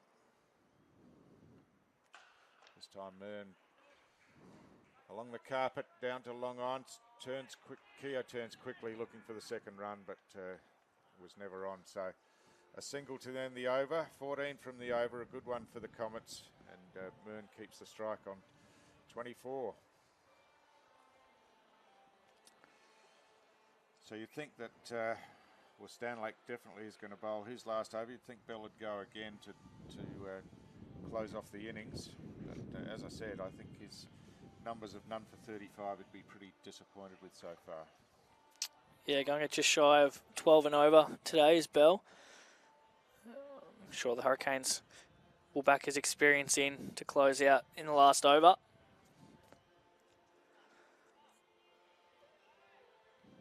I suppose the luxury of this tournament is it's their first game. Yep. He's got plenty of time to find some form. Mearn this time into the offside, running straight away. So Radhakrishnan does the fielding. Comets slowly sneaking their way towards a competitive total here, you feel. If they can snatch another 20 off these last couple overs, gets them up near that 160 mark, and you feel they've got something to bowl at there. It's not going to be easy, though, with Stanlake and Bell. It's true.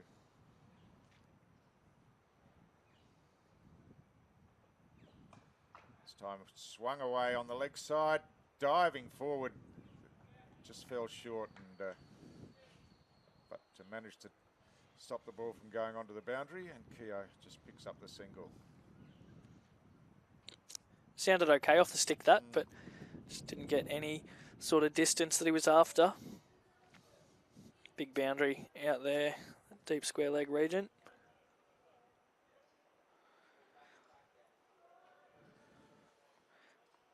See another field change here with fine leg dropping back, mid-off coming up.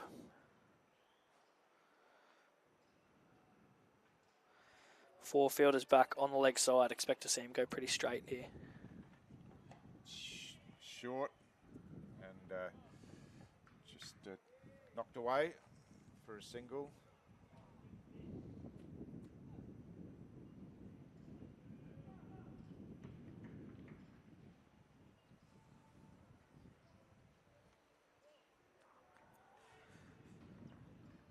Just the 9 balls remain in the Comets innings. Keogh edging closer to a half century here. Advances down the pitch, it gets an outside edge to it. The wicket-keeper diving, couldn't reach it, and it's gone quickly down to the boundary behind the keeper, and 4 more runs to Keogh, so a good result there. Not the prettiest 4, but it says 4 in the book, Stu, and Exactly right. you feel that the way he's striking at that, if he middles it, there's a vacant gap over that offside region, and if he nicks it, he probably ends up with 4 just like that. Yeah, no one down on the boundary in that area.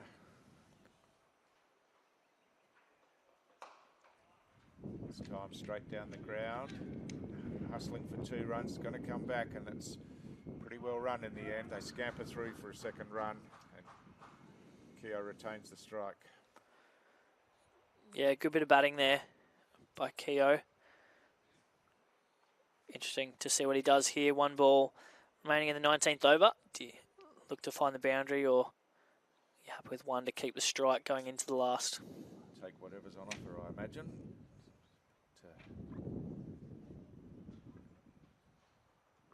short, and he swings it away behind square leg. He's hit that pretty well, timed it pretty well, and gets away all the way to the boundary.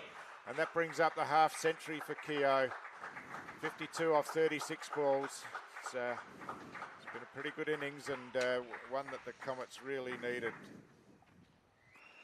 Yeah, it has been good innings from Keogh.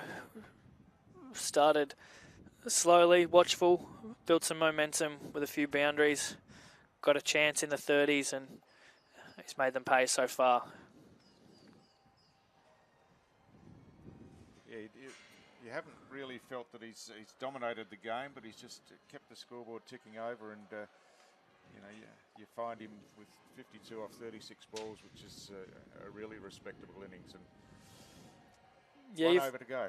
You feel from where they were, they'd probably take this total, 149, and over to go. If they could squeeze 15, if they were being greedy, you'd be happy with 15.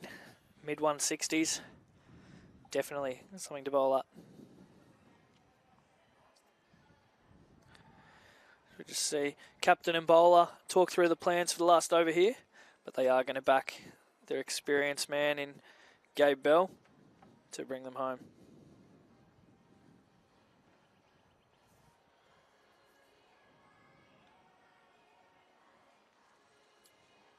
Scott Mern, it'll be on strike for the first ball of this final over. He's gone at almost a run a ball for his 26. You just see him take his helmet off and wipe some sweat off on a warm winter's day here in Darwin. Nudging over 30 degrees here today. And swings, just gets a bottom edge on it, and it dribbles out to square leg. So they through for a single, and that'll bring Keogh on strike. And 150 up for the ACT Comets.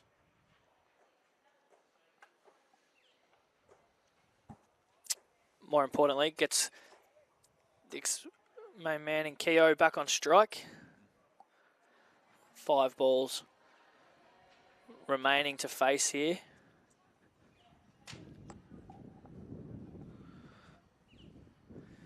It is crazy to think that it's winter. Yeah, it's not the winter that a lot of the viewers would be used to experiencing that we have in Darwin. This is pretty standard, although it's probably a little bit more pleasant for this time of the year than it often is. Only 4 outside the ring here. It's a full bowl. Keogh gets a good piece of that, and it's too much on it for the fielder at deep long on, and makes its way all the way to the boundary. So that's a good clean hit from Keogh. And ACT building that score into the 150s now. Yeah, it's really well struck that from Keogh. You feel Bell trying to execute a Yorker there. It's just missed. Landed it in that half volley length.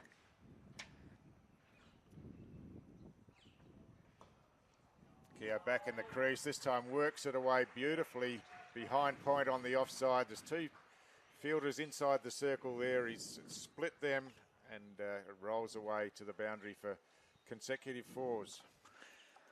Feel the Hurricanes must be behind time here. There's only 4 fielders out, 5 in the inner circle.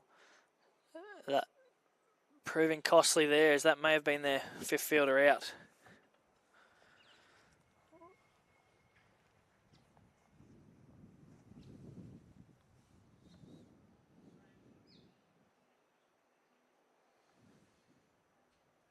Just another change here. The sweeper at point coming inside the circle, and square leg going back to the boundary. So 3 back on the leg side. Deep point, the only man out on the offside, as mid-off comes up into the ring. Expect to see this at the body, possibly a little bit slower. Pace off. Well, it's going to go straight down the throat of that player out at deep point, and perhaps was expecting a shorter ball with the way the field was set, but he's hit it pretty well, but straight down the throat of the deep point fielder, and Keogh has to go. He scored 60 off 38. A really impressive innings from Keogh, and he goes in the final over. Yeah, pretty well bowled there by Bell. Pace off. Keogh trying to get that out into the vacant offside, but unfortunately picks out the one deep fielder at deep point. But fantastic innings there, 60 off just the 39 balls for Keogh. And so gets a round of applause from his teammates. Yeah, and from the crowd, generous round of applause. So a good innings, and he's at least given his bowlers something to bowl at here with the score up to 158. 2 balls remaining in the innings, and Mikey McNamara comes in. Speaking of crowds, obviously a school day here in Darwin today, but tonight the Territory side in their first game taking on Nepal across the road at DXC Arena. Expect to see the fans come streaming in for that one to cheer their local side on, and it's quite a multicultural community here in Darwin. Expect to see a fair contingent of Nepalese supporters. Yeah, the Nepalese will be out in numbers, I would think. Just $10 a ticket. Tickets still available. It's full outside off stump, and McNamara just drives it away to the sweeper on the offside for single, and turns it over so that Scotty Mearn will face the last ball of the innings. We said a few overs ago if they could sneak their way to 160, you felt gives them something to bowl at, and they've done that. 1 ball to come. Man trying to hit across the line, got it on the glove or pad, and the best they could manage was a single. Looks like it was off the glove, so a run to Mearn to finish the innings, and the ACT Comets, after their 20 overs, 160 is the total, and so obviously the Hurricanes 160 to 161 to win when they come out to bat. That brings the close to the ACT Comets innings. After 20 overs, the score is 5 for 160. Don't go anywhere. We'll be back in 15 minutes when the Hobart Hurricanes start their run chase. While the players are warming up, please be aware of flying cricket balls that may come their way.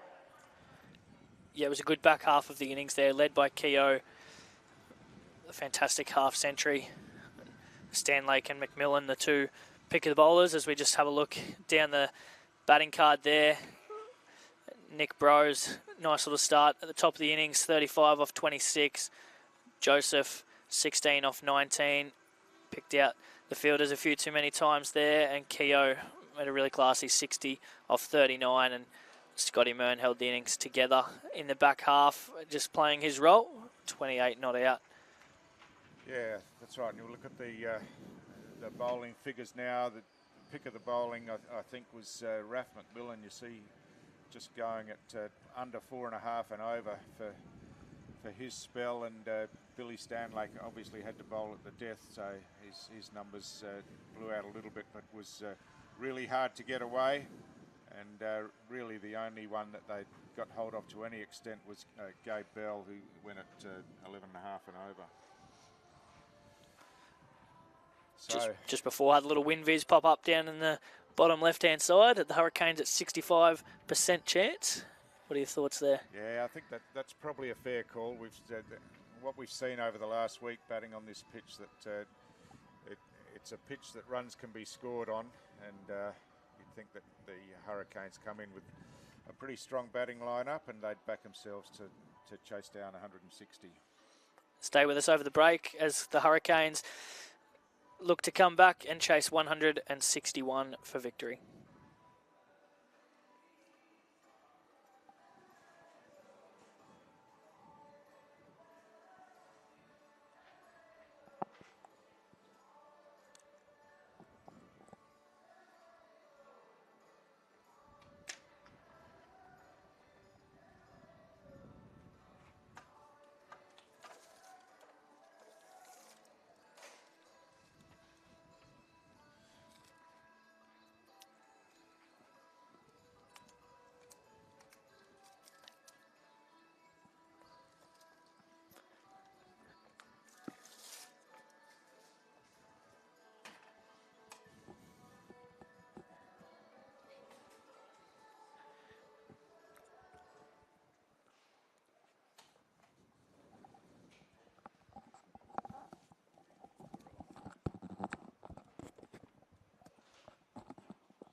Well, welcome back to TIO Stadium for the second innings of this 2025 Top End T20 Series match, where we see the Hobart Hurricanes chasing the target set by the ACT Comets, finished with 5 for 160 off their 20 overs, a run rate of exactly 8 and over, which they pushed up at the end. So the Hurricanes, of course, needing 161 to win off their 20 overs, and pretty good conditions for batting here, Jack. You'd think that they'd be in with a pretty good chance in that run chase.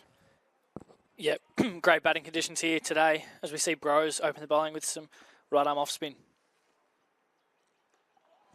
So the first ball just squirted away on the offside, no run, and it's Radhakrishnan on strike for the Hobart Hurricanes.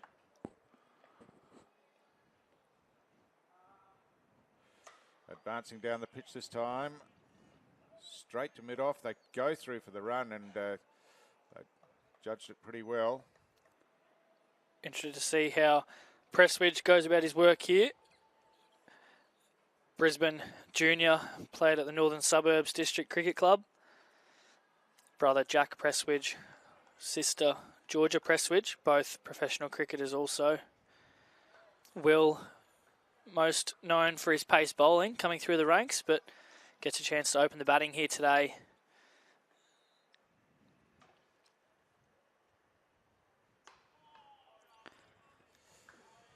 So two left-handers opening the batting for the Hurricanes, and a pretty tidy start from Nick Bros. Expect to see Presswidge go pretty hard inside this power play here, known for his power hitting.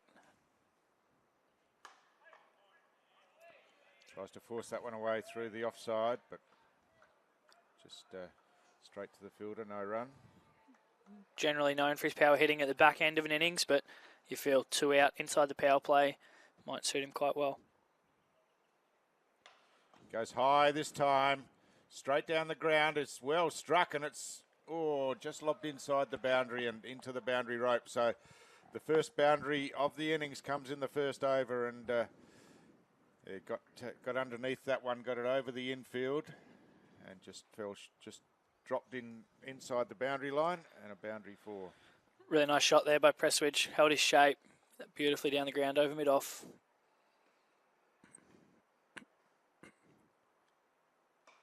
He swings again, doesn't quite get this one, and the ball trickles out on the leg side. No run scored.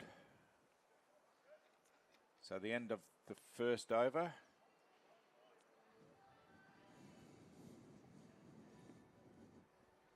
Watchful first over, barring the boundary down the ground, but on par with how the ACT side started their innings.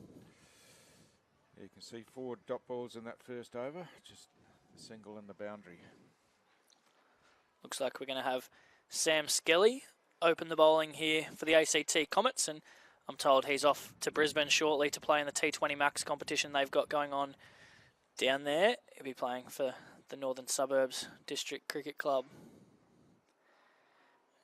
Gets some great preparation here in the top end after what looks to be, on their social media pages, a great off-season down south with the Comets. They're well and truly underway with their pre-season training, led by John O'Dean. Be looking to make an impact early here today with the ball.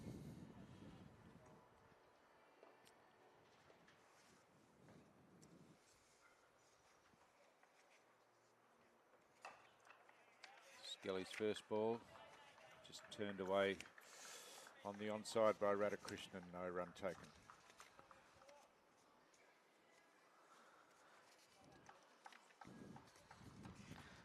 Obviously earlier today saw Radhakrishnan bowl some right arm off spin, some left arm off spin. See him face up here left-handed with the bat. Tell me he doesn't bat right-handed as well. Not as far as I'm aware, but the game's come so far, obviously, in recent times. It's second nature to a lot of these players now.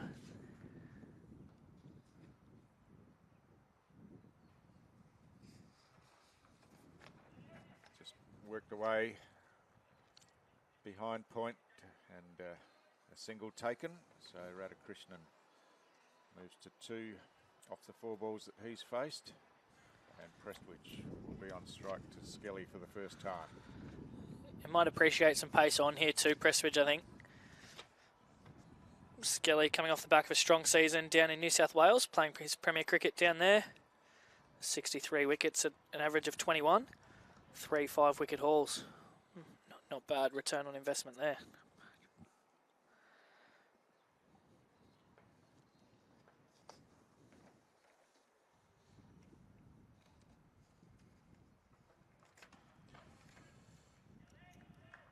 So Prestwich works that one away into the covers off the back foot.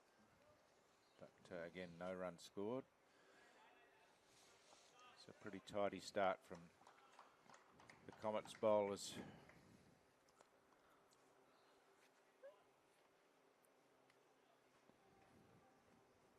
Just feel they probably don't need to take as many risks here early, the Hurricanes. They know the total they're chasing. They know they're going to get some pretty good value for their shots out here.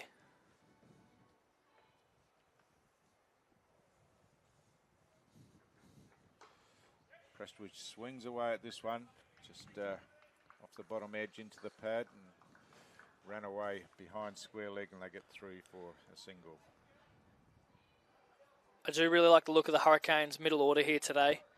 Mac Wright, Tim Ward, Charlie Wakim. Plenty of experience there in those 3.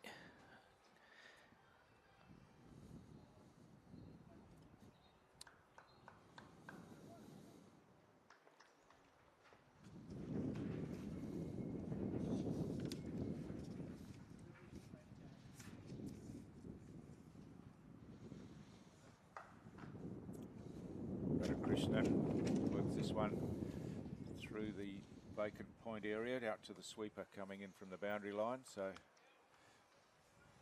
another single. Been a tidy start here by Skelly. Had a nice line and length. Bowled to his field quite well. Deep backward point, deep square leg.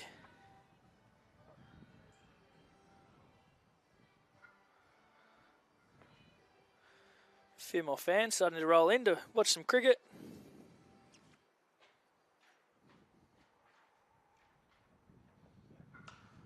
This time Prestwich swings away over the offside infield and out to the boundary. So just Skelly would have been happy with his first 5 balls, and the final ball of the over goes away for a boundary. Completely smoke-free venue. If you wish to smoke, please ensure you head to a designated area outside the venue. Yeah, really nice shot that from Prestwich. Up and over the offside. A little bit of width. Went with it nicely.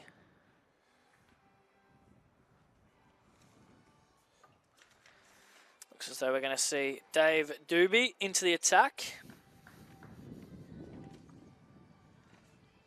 See a replay there. Prestwich just gets that front leg out of the way. A little bit of width, throws his hands through it. Out to the deep cover boundary.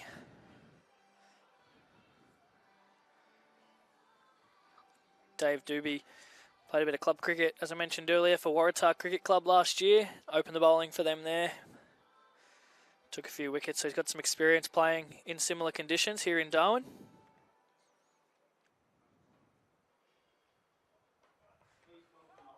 That one's through a big appeal. It's given out. Out, caught behind. Radhakrishnan doesn't look entirely pleased with it, but has to go. And the first ball from Dave Doobie has brought Radhakrishnan unstuck. So he has to go for 3 runs. And the Hobart Hurricanes 1 for 12 off the first ball of the 3rd over. Might have just done him for a bit of pace there. Snuck through, skidded through. Looked to be a little inside edge, according to umpire Imran Mohammed. Given out there. It doesn't look thrilled with it, but has to walk off nonetheless. So a good start from the Hurricanes here. And you mentioned the crowd coming in, Jack. Of course, there is another game at the venue here this afternoon or this evening, and it'll be a really interesting one as well between the Chicago Kingsmen all the way from the United States up against the Perth Scorchers. So, and of course, the two other games today over at DXC Arena. Yeah, bang on, Stuart. It's fantastic to see how far the competition's come in recent times. Obviously, last year welcoming Bangladesh A and Pakistan Shaheens, the great experience they had. They're back again this year, and the competition's expanded. Now with Nepal joining the competition for the first time, as you touched on, the Chicago Kingsmen making their debut this afternoon in the competition, and it's just fantastic that the Territory is able to provide a platform for those players to come and showcase their skills. Yeah, absolutely. So 11 teams in the series, of course, one of them being the NT Strike, which is the local team with expat players as well. And yeah, just fantastic that we can get the quality of cricket up here. Doobie again. It looks like he's sneaky quick, doesn't he? And had Hope hurrying on that one, got an inside edge and gets through for a single. Yeah, he does look sneaky quick here, just skidding through a little bit. It doesn't look to be the tallest out on the field, just looks to be sliding them through. But yeah, you touch on the NT Strike side. How good is it for the competition and for the Territory to be welcoming back guys like Kane Richardson, Tom Andrews, Darcy Short, Jake Weatherald? Oh, slash outside the off stump, but just out of reach of the fielder there for the Comets, Tom Hogan, and gets away to the boundary, that deep backward square leg. So Prestwidge gets his second boundary of the innings, starting to just free his arms a bit. Yeah, he is. That's what he's known for, his power hitting, Prestwidge, and I'm sure that'll be the clear instructions from Jeff Vaughan, coach of the Hobart Hurricanes, is you're out there to make an impact in that power play.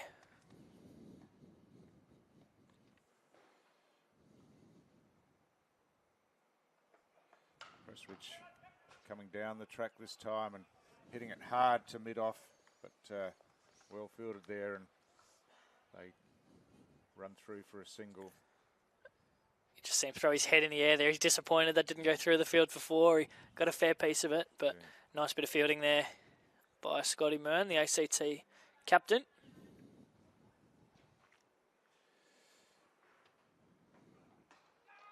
Brad Hope just squeezes that one onto the pad and it trickles away out on the offside. No run scored. You really wonder how much of an impact it has up here at the weather, where the Comets have come from a cold winter down in Canberra.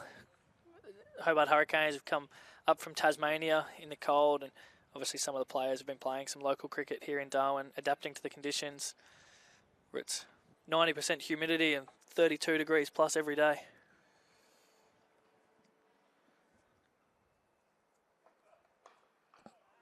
Doobie well bowled again, and another dot ball to finish the over. So after 3 overs, it's the Hobart Hurricanes 1 for 18, chasing the target of 161 for victory.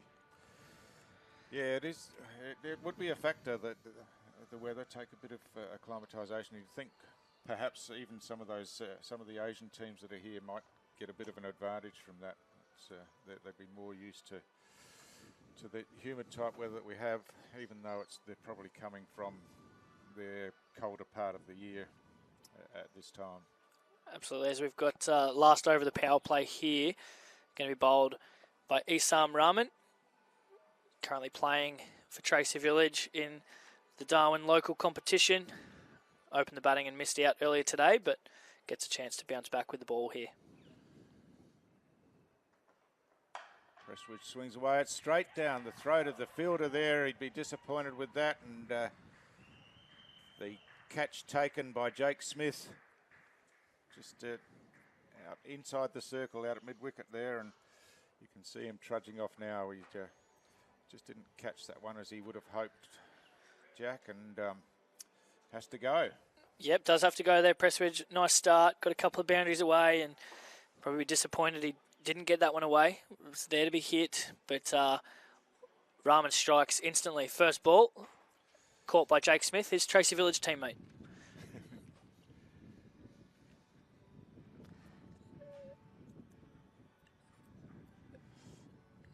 See the replay coming up here from around the wicket. Didn't have to move, straight at him, and catch nicely taken. Feel early stages in the run chase, the ACT would be very happy with their start. A couple of wickets. If they could sneak a third here inside the power play, they'd be thrilled with that. And the experienced Mac Wright, captain for the Hobart Hurricanes in this tournament, walks out to the middle. Feel a lot probably rests on his shoulders. He's got the experience to guide his younger group of players home here.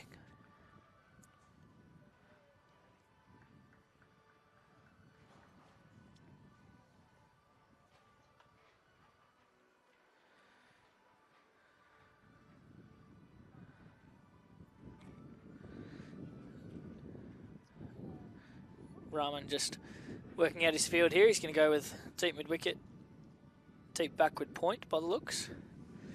Might expect him to continue with some back of a length stuff here after a successful first one.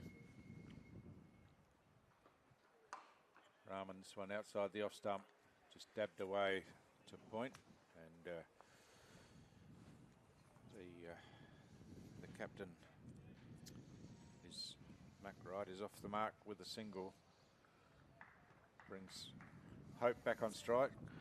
So two new batsmen obviously at the crease, both openers back in the sheds, and Brad Hope comes on strike, having faced 3 balls in the previous over. Well, this one wide down the leg side. It's going to be called wide. It was just lost that one away down the leg side, so a run added to the Hurricanes total, and Rahman will have to re-bowl that one. Yeah, just lost his radar slightly there, Rahman, but we're looking to bounce back here. Hope on strike again. It's a better one, just cramped him up a bit on the body and pushed it away to mid-wicket, no run.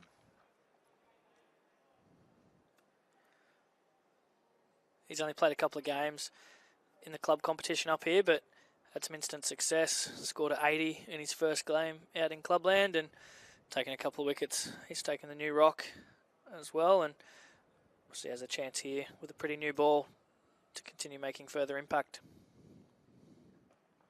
This one's short and just lifted over the infield. It's rolling away. That'll make the boundary as much as the chase from Hogan was pretty strong. He was never going to catch that one, and nicely played over the infield and away for a boundary to Hope. Looks as though Rahman's adopted a similar tactic there to some of the Hurricanes bowlers, and he's gone with a slower ball that time, but well read by Hope.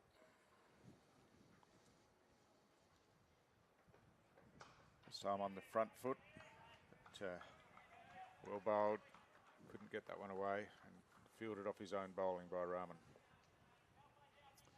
So it must be good, Jack, for the local players to have these interstate guys coming up and just seeing how they go about it in games and at training, and passing on their knowledge as well. Yeah, it's something that we talk about a lot, especially at our club, is the opportunity. This one outside off lump, beautifully struck out towards forward point, nicely fielded on the boundary by Kai Brunkner, and he gets to return in, but not before they've made 2 runs to finish the over. But yeah, the opportunity a lot of our young players have to engage and interact with guys playing at first grade or state level is just fantastic. There's a couple of young guys coming through our junior pathway at the club, and I think just the opportunity to watch how some of these guys go about their work in terms of training, and it's great insight for our junior players that they don't often get access to.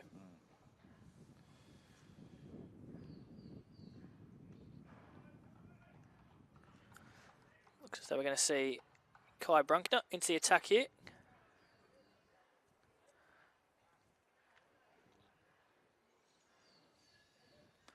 Gone with dual leg spinners here today in Brunker and Smith.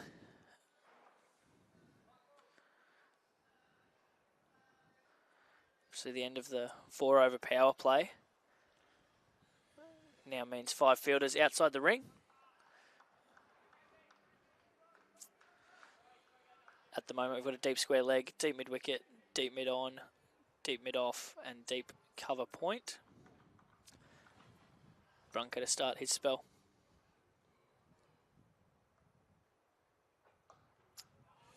Good start. Full pitch ball. Just when you get a chance, Jack, I'm just interested. I've noticed last night as well that we're inside the circle. Most of the fielders are behind square.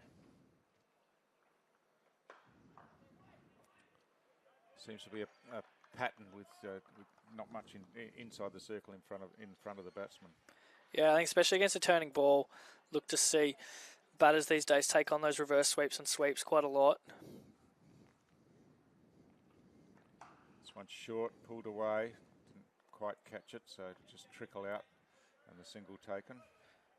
Yeah, it's quite common these days where you can see at the moment we've got a backward, quite a fine backward point and another backward point really to look at stopping that reverse sweep. Fine, sort of short fine leg rather. Stop the sweep shot there as well.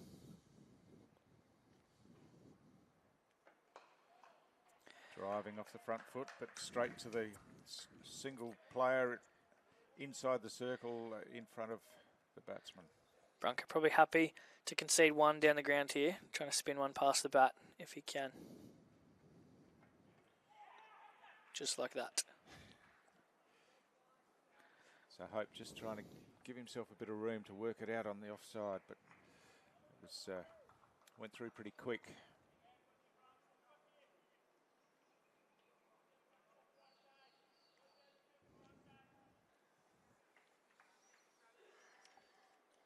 Nice start this by Brunker, just the one run from it. First over out of the power play.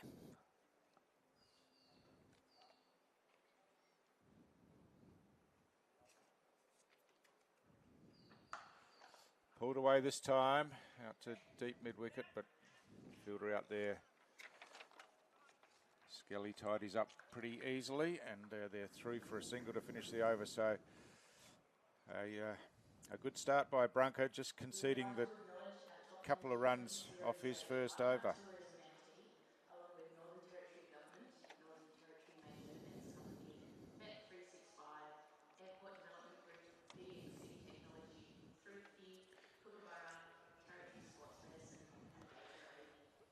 Yeah, fantastic start by Brunker. Often a tough gig, bowling leg spin in T20 cricket. It's often a thankless role, but he started well there. And as you might have heard, the ground announcer in the background, these kind of tournaments aren't possible without some fantastic partners and sponsors. So massive thank you to Tourism NT, Northern Territory Government, Northern Territory Major Events, Bet365, Airport Development Group, DXC Technology, Thrifty, Kookaburra, Territory Sports Medicine, and Gatorade. Just look at the Manhattan on the screen there, and yeah, the Hurricanes, not a great deal of urgency at the moment. I think they can manage the chase. As this one cut away on the offside, and a bit of a misfield there allows them to run through for a single. So we've got the ACT captain into bowl, Scott Mearn.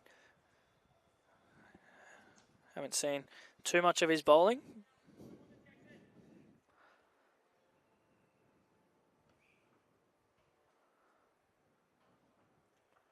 This one full, driven away through the covers. There's a sweeper coming in off the boundary, but they get back for two. Fielded by Brunker out here. Just bounced it into the bowler. So 2 runs comfortably. Looks as though he's going to be quite crafty here, Mearn. Change his pace.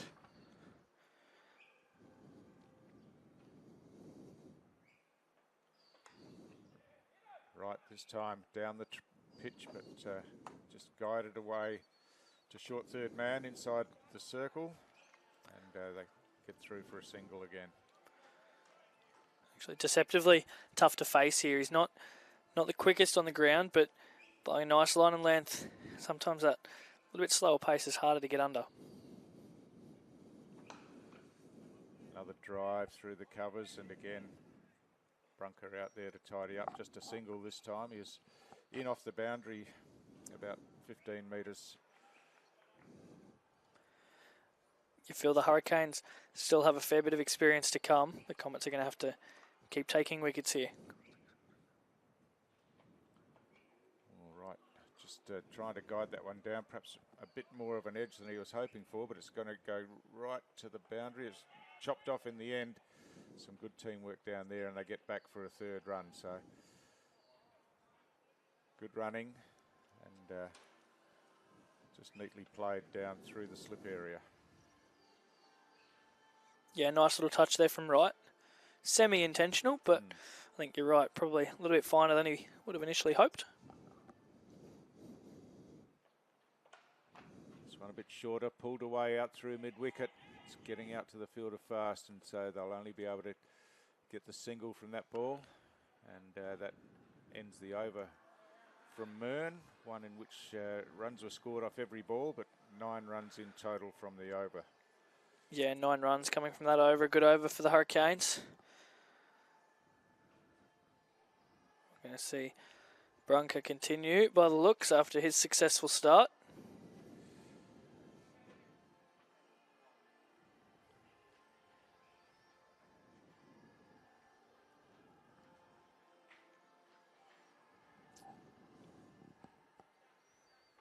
Hope on strike. Oh, full toss, and he's taken full advantage of that one. It's gone from the bowler's hand to the bat over the boundary without touching the ground, and so 6 runs there from Hope. It was a bit of a gimme, wasn't it, Jack? Yeah, after a great start in his first over, he's missed there, as leg spinners do, but well put away there by Hope, up into his team's sheds. This time off the back foot. Squirts it away on the offside and tied it up out there, no run. Really nice comeback there from Brunker. Expect Hope to keep going after him here, not let him settle. Oh, confident appeal from wicketkeeper and bowler, but not out the decision, and no signals which suggests there was an inside edge on it. Yeah, given runs, he'll take it, Hope. Really nicely bowled from Brunker.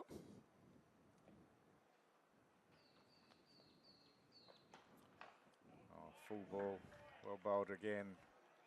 Unable to get that one away.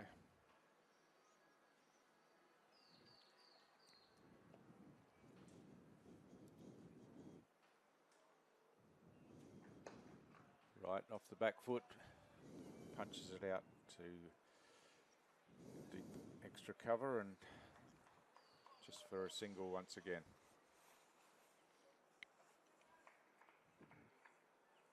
He's been good here, Brunker. Be looking to close out after the 6 to start the over. Yeah, got an aerial this time off the front foot over the infield, and it's going close to the boundary out there. I think the diving effort was unsuccessful, and it makes its way to the boundary. So a good finish to the over for the Hurricanes, and in the end there was 12 runs coming from Brunker's second over. Really nice shot there to close out the over. Just gone with the spin up and over the offside. As we're going to see a change of bowling here, and Jake Smith is going to come into the attack. Jake Smith is a second leading wicket taker in the competition locally. 32 wickets to his name for Tracy Village Cricket Club. Took 4 wickets in the one-day grand final earlier this year. Best figures of 6 for 50 this season. Be looking to make an impact here with the ball.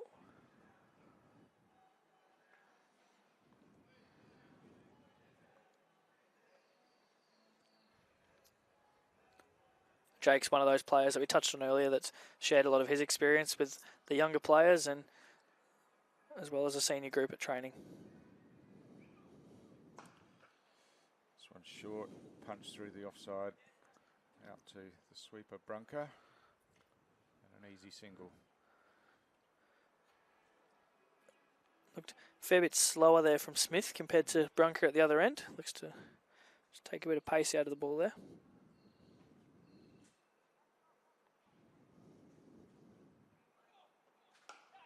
This time going over the infield, and that's nicely struck, and that'll make its way all the way to the boundary in between the two fielders on the boundary on the offside. And a nice shot from Hope, who's really starting to build his innings now, looking a lot more confident than when he first went in. Yeah, he's striking the ball well. A little bit short there from Smith and put away easily from Hope. This one Fuller off the front foot, just pushed down to long on, and a walk through single to Hope. Sees the Hurricanes advance to 2 for 55. Yeah, noticeably slower through the air here from Smith. Really trying to give that ball a rip. He's a big turner of the ball. Be interesting to see if he can find any turn out of this good batting wicket here at TIO.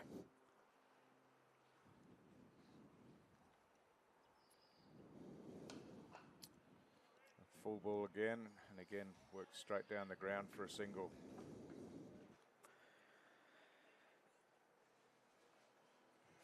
I feel the Hurricanes just showing their experience here, ticking the runs over, 8.5 and over, without really taking any major risks.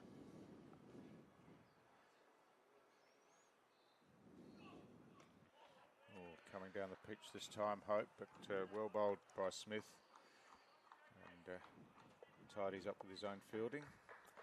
Yeah, really well bowled. Better length there from Smith. He's missed slightly full or slightly short this over, but bounces back there with a really good one. Full again, this one driven through the offside this time, but again, there's a fielder out here, and Hogan tidies that up, and a single to close out the over. So Smith's first over, going for 8 runs with just the single boundary off it. Just seeing there the required run rate, 8.67, ticking over at about 7 and over, so not too far behind par there. Looks like we're going to have young Tom Hogan into the attack. Yeah, I feel that Hope and Wright think that they've got the situation under control here. They don't have to do anything super urgent or drastic. Just play some sensible cricket and the runs will come.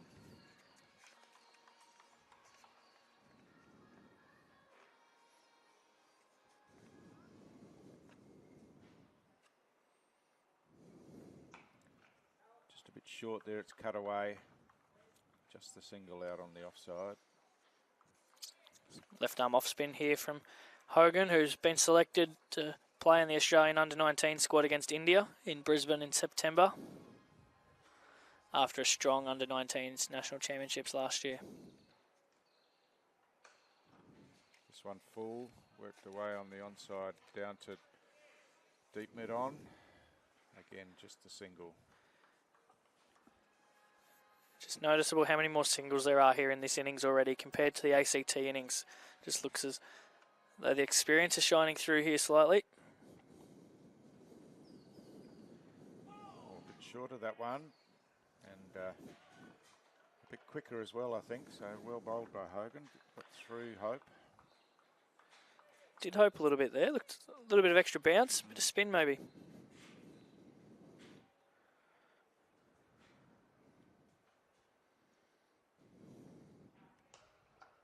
This one full and played down the ground to deep mid on once again. It's a pretty good start from Hogan. Just conceding singles at this stage. Yeah, they'll be happy with singles at this stage, the Comets. And that required rate just ticks up near 9 and over. The higher that rate sneaks up, you feel they can just buy a wicket through some pressure. This one driven away on the offside. Gets past the infielder, but good cover work out on the boundary by Keogh. Keeps it to a single once again. So spin's just Slowed that rate down here. Consecutive overs of spin, back to back to back. It's gone big this time over the infield. It's away to the left of the player coming around from deep long on, but a terrific piece of fielding out there. Cuts it off just inside the boundary line, and the throw straight over the stumps back to the bowler, and so prevents the boundary and restricts the run scoring to 2 from that last ball. So a tidy over from Hogan. Yeah, it's a fantastic bit of fielding out there on the boundary. You just don't know at this stage how important that could be at the back end of the innings. So we see a change from the spin back to the skipper, Scott Mearn, for some medium paces. Just see a replay here of the fielding down on the rope. Dave Doobie it is.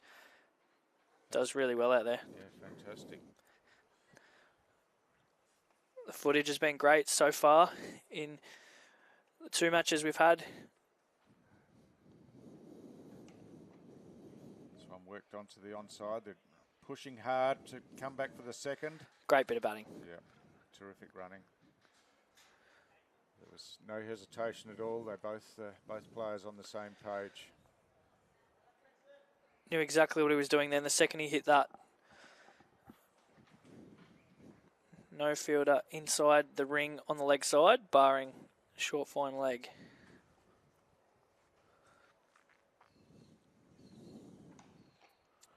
So this one worked away on the leg side again, but just the single this time. It's straight to the fielder out in the deep in Keogh. Got that one a little bit better that time.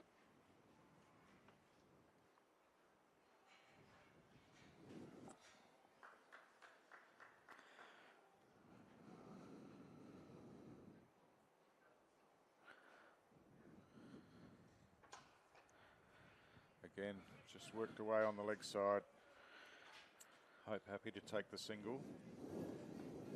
And, just keep the scoreboard ticking over. I feel they wanted 2 there straight off the bat, but didn't get it.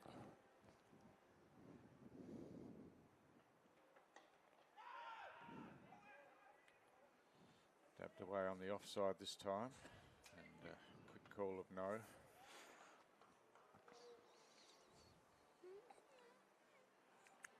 Edging closer to the halfway mark here. That run rate just ticked over 9 now. Required up to 9.1.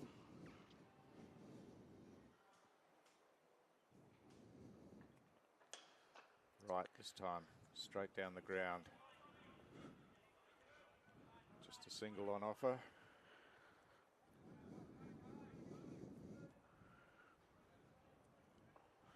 One ball to come here in the 10th over. Nice little partnership here from the Hurricanes batters, and they may be just edging themselves towards a power surge possibly. Hope through the offside, but the sweeper out here, Brunker tidies up again, and another single to finish the over. So we're at the halfway mark of the Hobart Hurricanes innings, and they are 2 for 69 There are 10 in minutes there. remaining in the match, so expect to see some big shots. Please be aware of flying cricket balls that may come your way. Yeah, 2 for 69 at the halfway stage there, just looking at the worm. It's got it about neck and neck. The Canes possibly just below where the ACT were, with wickets in hand, though, being the key late in the innings, and the power surge obviously still to come. Looks like we're going to have Jake Smith back into the attack from the McMillan's Road end this time.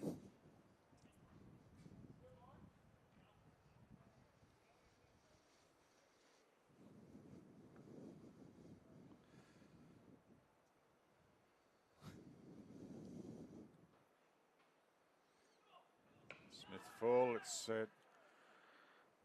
in the air for a long way, out through the covers, but no fielder there, safely through for a single. Really well bowled that by Smith again, pace off. Trying to let that ball turn. Just looking again there at the predictions. Hurricane 63% win, Viz. You agree with that? Yeah, I think so. I feel that these two have got the game under some sort of control at the moment. Oh, the attempted sweep there gets through batter and wicket keeper, and they're off for a couple of runs. In fact, it's a wide called, so no touch on it and down the leg side. Tough game for a bowler. He's almost got a wicket there, but instead he's got a wide against his name, unfortunately, for Smith there. Looking to bounce back this ball as we just see deep square move a little bit finer.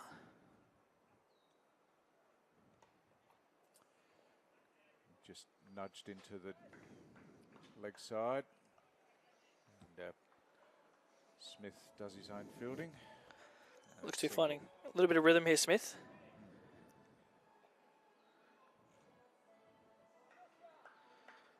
Expect to see Hope stay pretty aggressive here against him.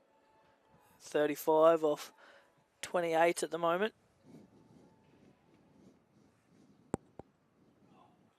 Reverse sweep, but straight to one of those two fielders positioned exactly for that.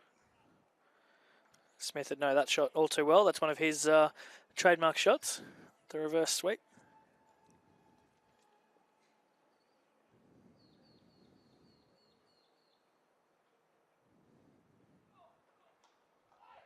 Yeah, well bowled again. Trying to work it off the back foot, but not able to get the angle on it, and Smith tidies up again off his own bowling. Yeah, really well bowled from Smith here.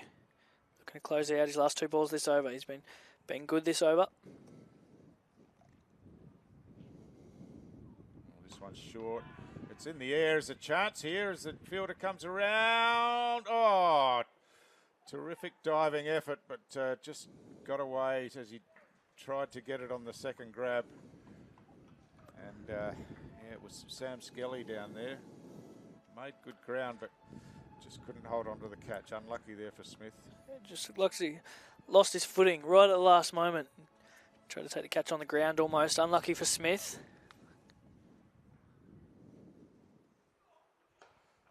Again, the reverse sweep. This time he's timed it beautifully and got it away from the infielders and out of the scope of the boundary rider out there. So a boundary to finish the over.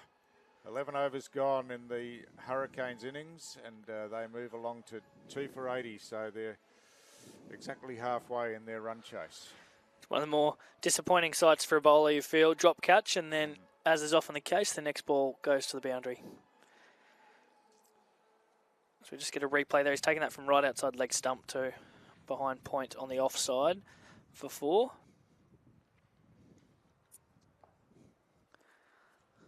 Smith shakes his head in a little bit of frustration there. Had his man dropped on the boundary and concedes 4 next delivery. Looks like we're going to see young Hogan back with the ball in hand. Run rate still sitting at 9 and over, but you feel they need a wicket here.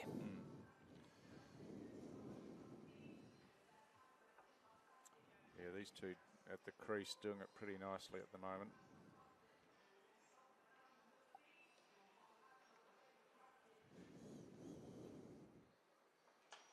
So full ball from Hogan. Right works it to the onside. Thought about a second, but decided against. Really nicely fielded out there on the boundary. Keogh clocking up some yards in those legs today. Made good ground to that. Nice clean pickup. This one pulled away. It's out to Keogh once again. He positions himself nicely and cuts it off and keeps the scoring to a single.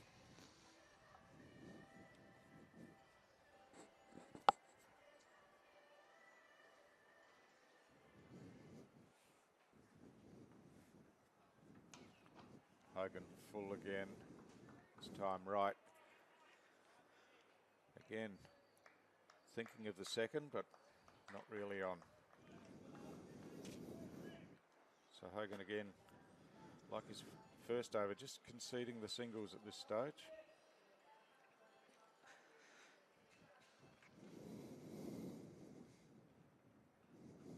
Oh, faster ball there and dug out by Hope. Really good skills there from Hogan. Quicker, flatter, straighter. First dot ball for a while. This time it's in the air. Brunker comes in, but he's not going to be able to get to it. Takes it on the bounce.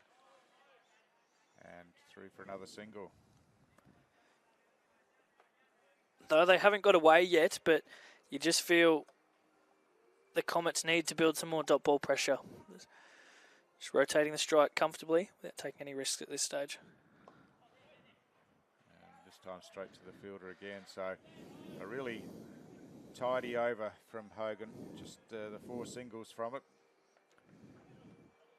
And the required run rate moves up to over 9.5 now. Yeah, over 9.5, which the Comets will be happy to see. Looks like we're going to see a change from spin back into the pace of Dave Doobie, who was deceptively quick earlier on with the ball. Actually had hope jumping around at the start of his innings.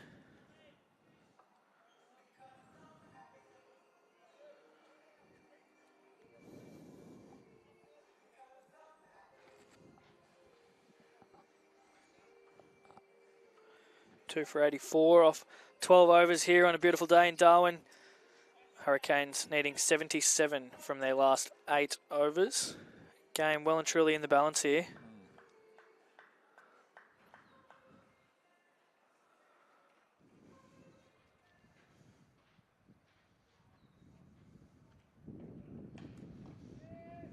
Hope works it in front of square on the leg side. Picked up by Brunker. And another single. Hope just creeping towards that half century.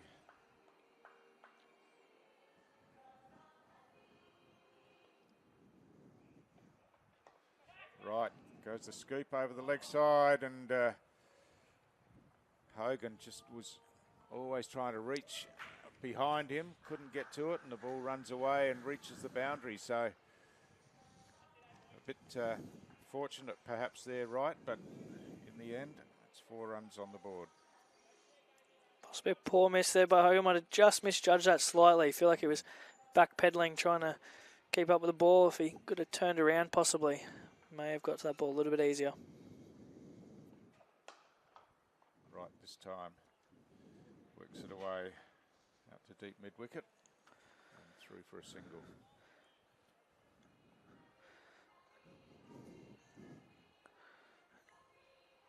Doobie's been good so far today. 1.2 overs, 1 for 11. 1.3 overs, 1 for 12 rather, so far.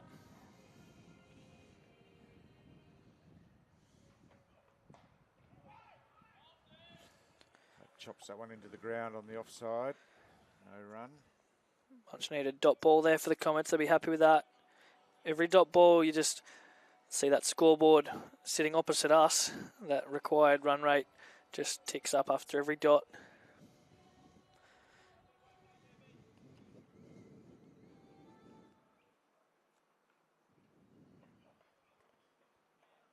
Change of pace there from Doobie. It bounced in front of the keeper and got through him as well. So they're through for a bye. It's a good piece of bowling. Been a little bit sloppy in the field here, the Comets. Yeah.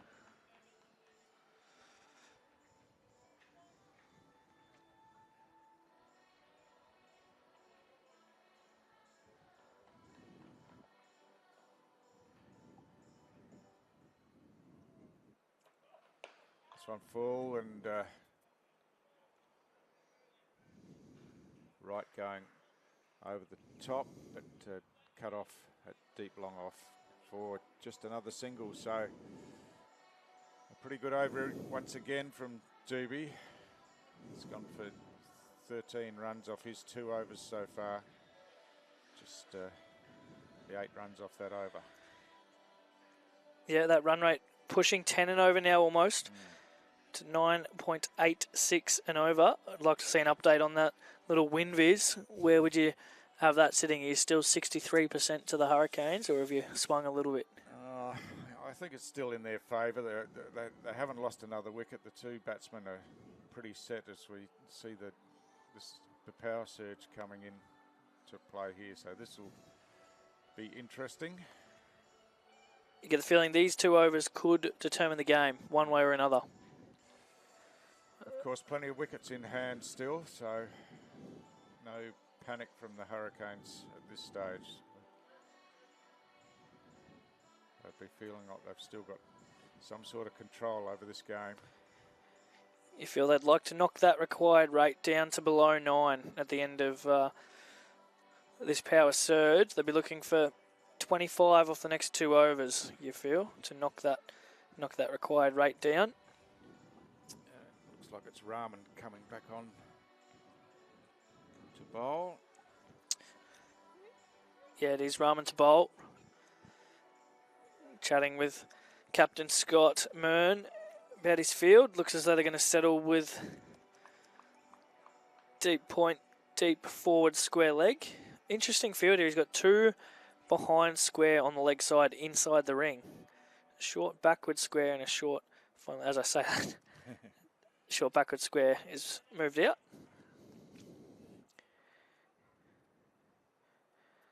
Tough gig as a bowler here, midway through. That ball's a little bit soft, a little bit older. Only 2 back. Feel with the field he's got set, he has to be back of a length here.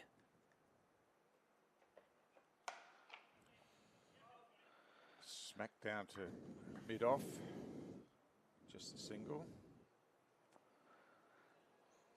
Smart cricket there from Mern at mid-off, realising didn't have to rush in for a run-out opportunity. He's happy just to give up a single there. If they can get out at a run of ball of the surge, they'd be happy, the Comets.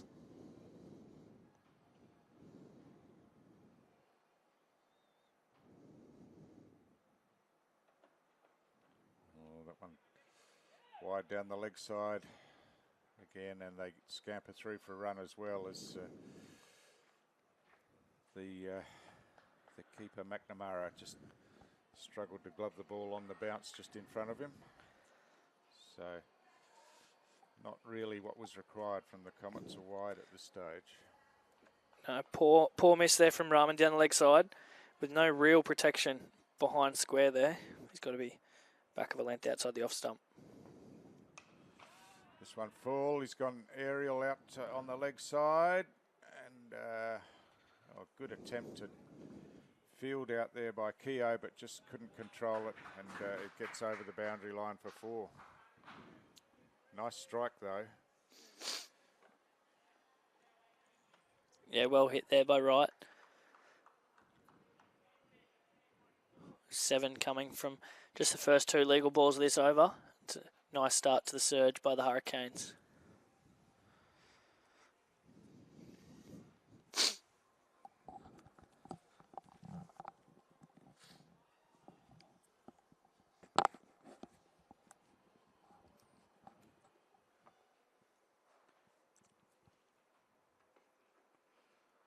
It's a short ball, and again it's leg side and wide called by umpire Burns. So yeah, Rahman they're not coming out as he would like them to be at the moment, Rahman. He's probably mis-executed there. I do prefer that length though, going back to that sort of shorter ball, but missed his line that time. Oh, that one's a big hit in the air over the onside. It's gone all the way over the boundary. It's a 6, and this is proving to be a really fruitful over for the Hobart Hurricanes. Again, beautifully struck by Mac Wright, and got it well over the infield and over the boundary. 16 coming from this over so far. It's really handy one for the Hurricanes. Still 3 legal balls to go. Again, it's leg side. Must have touched the pad or something on the way through, but wasn't called wide, so gets away with that one. Might have got away with that, Rahman, I feel. Yeah. He'll take it. They need a wicket here, the Comets. Yeah, it's getting that way now, isn't it? These two really well set on 37 and 44 respectively. Right, goes high and straight again. This time it'll pitch inside the boundary line, but one bounce over the rope and 4 more to right, and it's proving to be an expensive over from Rahman. Really nice shot there from right. You just see him hold his shape, hit the ball straight down the ground. Feel he's either mis-executed the ball there or he's got the wrong field set. Full outside the off stump, and he's got 2 back on the leg side for the back of a length ball. You see on the replay that Wright just gave himself some space and freed his arms. Just feel with this field, he's got to be straighter and at the body here. Right, this time dabs it away down to short third man, and they get through for a single. So a really productive over for the Hobart Hurricanes in the first of the power surge overs, and they've brought that required run rate right back to 8.3 now. Yeah, it's amazing how quickly the game can change. Before that over, it was up at 9.9 and over. The end of that handy over brings it back down to 8.3. So power surge working wonders so far for the Canes. Looks like Skelly is going to bowl the second over of the surge here.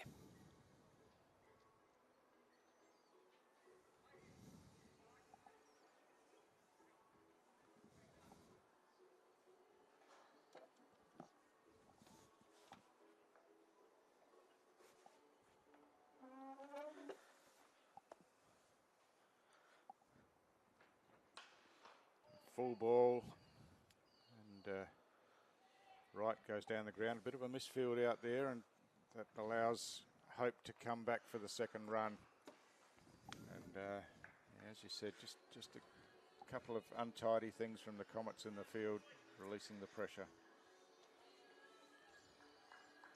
Yeah, they haven't been at their best in the field, the Comets, but it is the first game of the tournament as well. Plenty of time to find their level.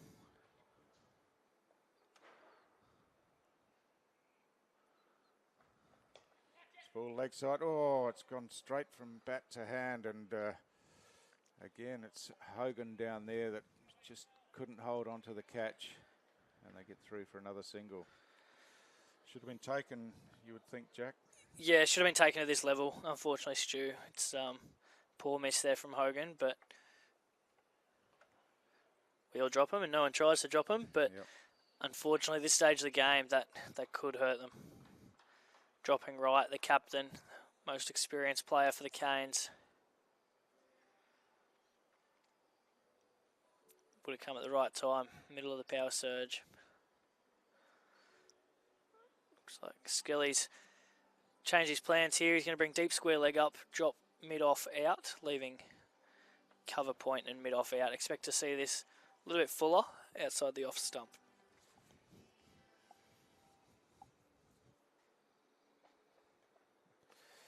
Well, that's exactly what it was, and it got through for a dot ball, so a good piece of bowling. Yeah, really well bowled by Skelly. Might have been a little bit of pace off there too. Land a nice Yorker, which the Hurricanes bowlers did quite well, though they were guilty of overstepping the line on a few occasions, but executed their Yorkers quite well.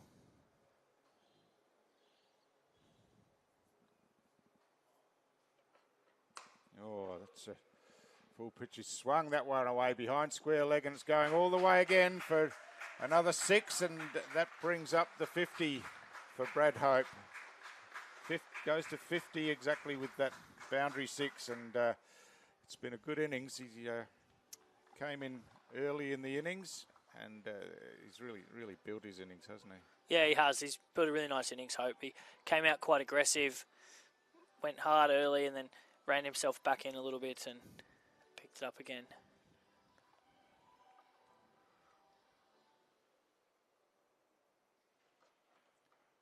This one wide outside off stump, and it's been called a wide as Hope was trying to reach for it. So another run to the total. The target down to 40 from 5.2 overs. Yeah, that required run rate you can see on screen there down to 7.5 now, and for the first time in the game, that required rate is below the current run rate. I'd like to see Skelly stay boring here. Bowl full outside that off stump where he's got his field set for. Yeah, that's what he's done. That one's punched down the ground, but only a single.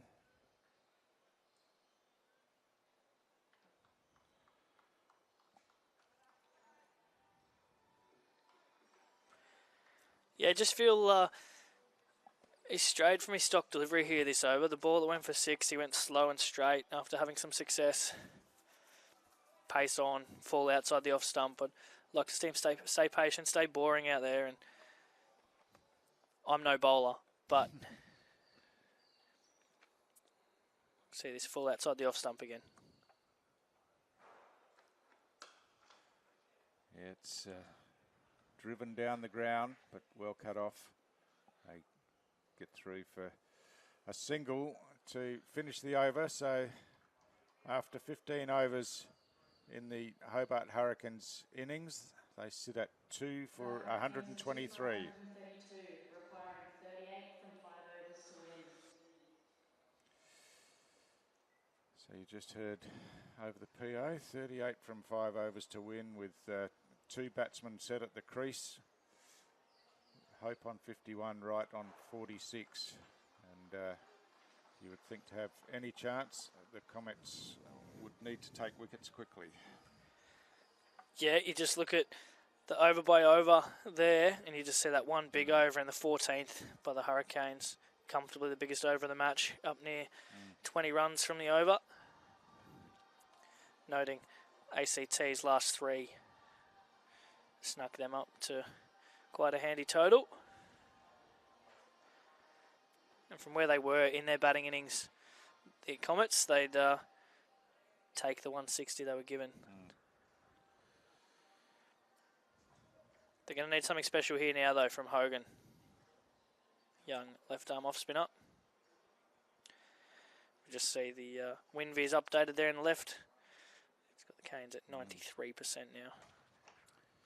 So a full ball worked away on the leg side and an easy single.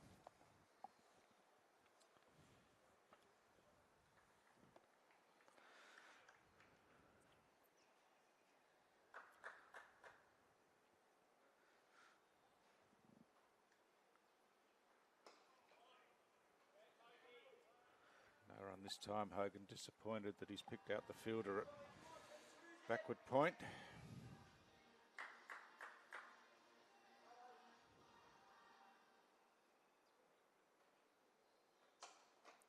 Full again and worked on the leg side.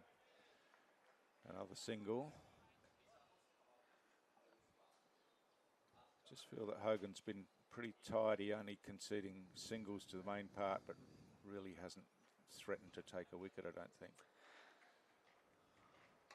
Oh, as I say that, he's The commentator's curse. forced the false shot, and the ball skied out to extra cover, and then catch easily taken there by the captain, Scott Mearn, and that's exactly what the ACT Comets needed at this stage, was a wicket, and it's the captain, Matt Wright, who's gone for 47. A pretty well compiled innings by Wright, and I think he'd be disappointed to get out at this stage where he had a chance to take him closer to victory. Yeah, he'd be disappointed there, but he's put his side well and truly in front here with 4 and a bit overs to go. Great innings there, 47 from 36. So we just see there trying to loft it over the onside, just gets a leading edge, caught it cover there. Simple one for the skipper. Just a little update from across the road where we've got Melbourne Renegades versus the Melbourne Stars. The Renegades batting first, 2 for 85 after 11 overs. Josh Brown got them off to a flyer with 39 from just 26 deliveries. And young gun Ollie Peake, 35, not out off just 30 deliveries. It's a pretty good start. Looks as though we've got Tim Ward made his way out to the middle now for the Hurricanes.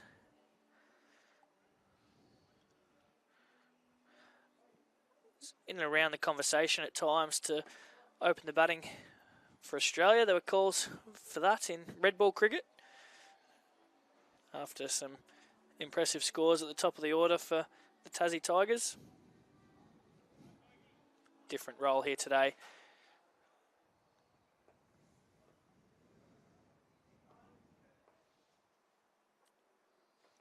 Gone the reverse. First ball, no contact with the bat. Bit of a shout for LBW, but not given. Looked good from side on here, Stu. Yeah. Suspect it might have been leg side. This time more conventional, goes down the ground and picks himself up a single. And that ends the over, so Ward keeps the strike. So again, a tidy over from Hogan. Just the 3 runs from it. Yeah, really nice over from Hogan. Just the 3 singles and a wicket from it.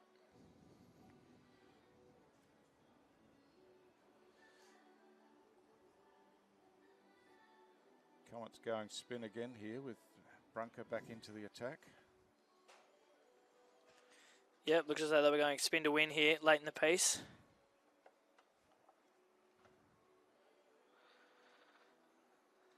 Brunker, he's been good today, barring the one ball that got hit for 6. The other 11 balls, he's only conceded 8 runs. Yeah, it's interesting. It was when the Pakistanis were bowling last night. It was the spinners that really really tightened the screws for them in the middle overs. So I think that the spinners have probably been almost the better bowlers in this innings as well.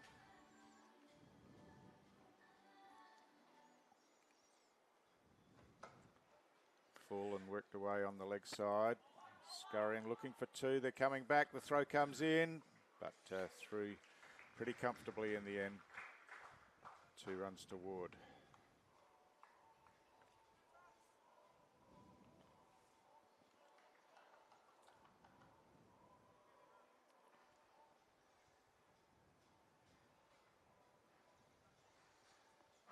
Good bit of batting there from Ward, just finding a deep pocket.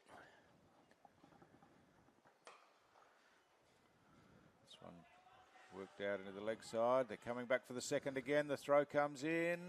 Again, home comfortably. Great batting again. Yeah, just placing and taking a little bit off the shots, I think, just so that the fielder has to work a bit more. Yeah, it's been a great bit of batting again, just showing their experience here. Ward and Hope.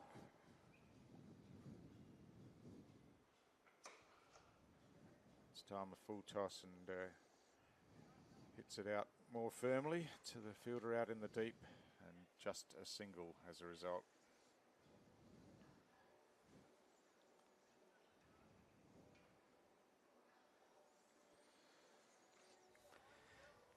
.30 to win here for the Canes. You feel they'll be trying to knock them off by the 19th over. It's often the way coaches speak these days. You don't want to leave things to chance in the last over. Get it done in advance.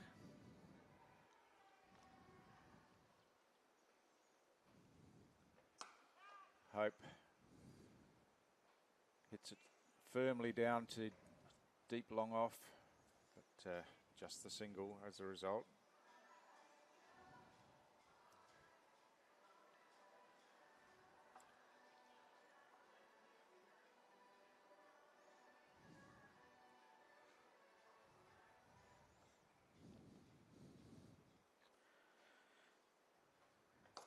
Reverse sweep, he's got that over the players in the infield. It's gone all the way over the boundary line. That's an amazing shot. He's almost a fall over reverse sweep shot, and he's got it all the way for 6 runs. And after what had started as a tidy over, that's a bonus for the Hurricanes. Yeah, that's an incredible shot. They make it look so easy, the players these days. You see Glenn Maxwell in particular do it at the top level, and that's gone 80 metres on the fly. So Brunker again, and Ward happy to work it into the leg side this time and take the single and retains the strike again. So Brad Hope not getting a lot of the strike at the moment, but Ward getting the job done. It's a really good piece of batting there by Ward. It's a 6 over backward point. It's easy to just get a rush of blood and want to keep going. And you see that scoreboard. You know you need just over 20 to win the game. It's easy to think, I'll just knock him off in a few deliveries, but calms himself, knocks one out to the deep. Looks like Hogan's going to bowl his last over for the day. So 3 overs remaining, 22 runs required for victory by the Hurricanes.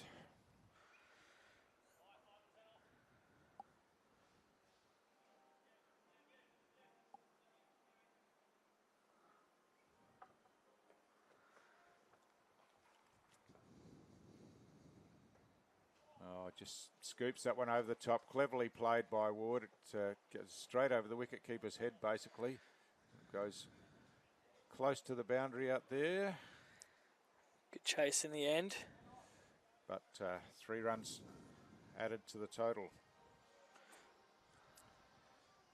Ward's been really productive since he's come to the crease and really taken it up to the Comets bowlers. Yeah, he has striking at 200 here. 8 deliveries in, going at 2 a ball. They'll be happy with their efforts here, the ACT side. They've hung in for longer than they would have thought at the start. Short Hope out to deep extra cover and through for a single.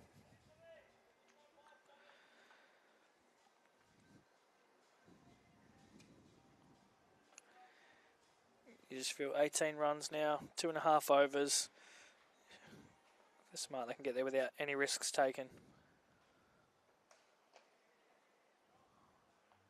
Ward into the offside and for another single. So 3 balls to go in Hogan's final overs.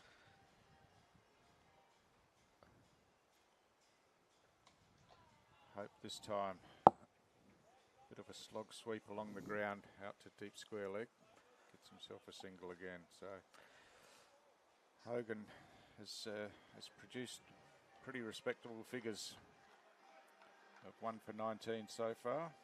Yeah, he's been the pick of the bowlers for me, Stu. Just going at sitting around 5 and over. Again, just work to the onside for a single, and Hurricanes players just happy to keep working it over, getting a run where they can.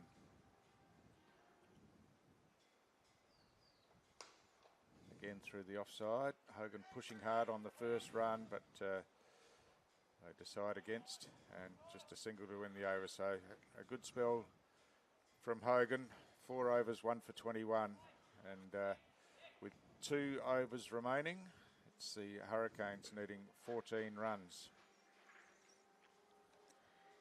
You feel this is probably the biggest over, this one here. 14 required from 2. They may not be able to win the game this over, but they can certainly lose it.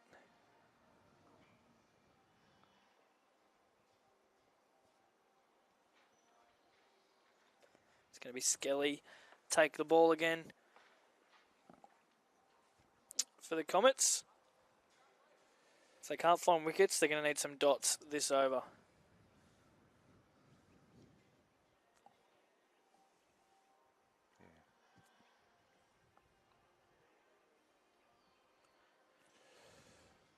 So Hope on strike. Came in pretty early in the innings, and he's carried the Hurricanes through thus far. Worked his way to 56. Oh, he hits that one beautifully over the top of the fielder in at cover, and finds its way to the boundary. A great shot, and he advances to 60 off 48 balls and really bringing the Hurricanes home here with that target now just 10 runs away. Yeah, fantastic shot that. Didn't try to overhit it. Nice and still, good balance, hit through the ball, straight over the offside. Never in doubt of reaching the boundary. He's played beautifully so far, has hope. Maybe wanting to be out there at the end when he gets him over the line would be the aim. Yep.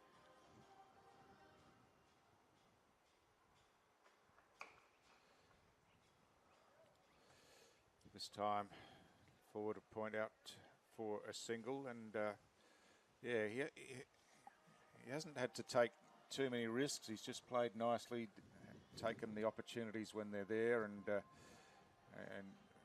really built his innings and controlled it from the start. Yeah, he has. He's played a really nice innings, put the foot down when he's had to, knocked it round when he's had to. He's really anchored this Hobart Hurricanes innings after they're in trouble early stages in the power play.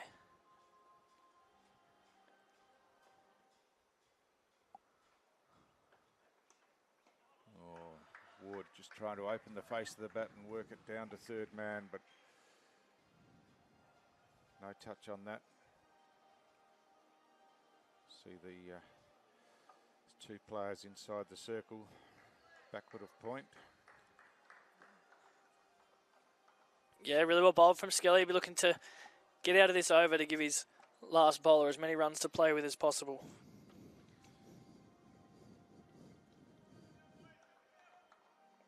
Tough gig bowling at Ward, who's seen them quite well. Ward goes the scoop. It's got plenty on that one, straight over the wicket keeper's head and makes its way all the way down to the boundary. Pretty cleverly played, good innovation from Ward, and yeah, saw it all the way. Got a good piece of it, and there was no chance of cutting it off. Yeah, really nice touch there by Ward. Over the top of the keeper. No fielder there. 5 to get here for the Hurricanes. 2 balls left this over. They'll be looking to knock as many of those 5 off in these 2 balls if they can.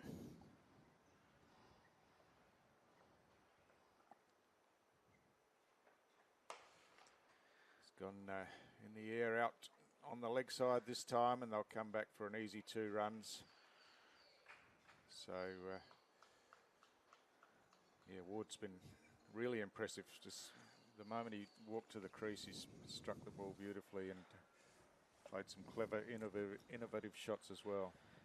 Yeah, he has. He's come out with good intent from the start. As Ward, what I'd like to see here from the Comets, last ball the over, I'd like to see him be brave, bring an extra man or 2 inside the circle. There's only 3 to get, 2 to tie the game for the Canes. But they're not going to, but...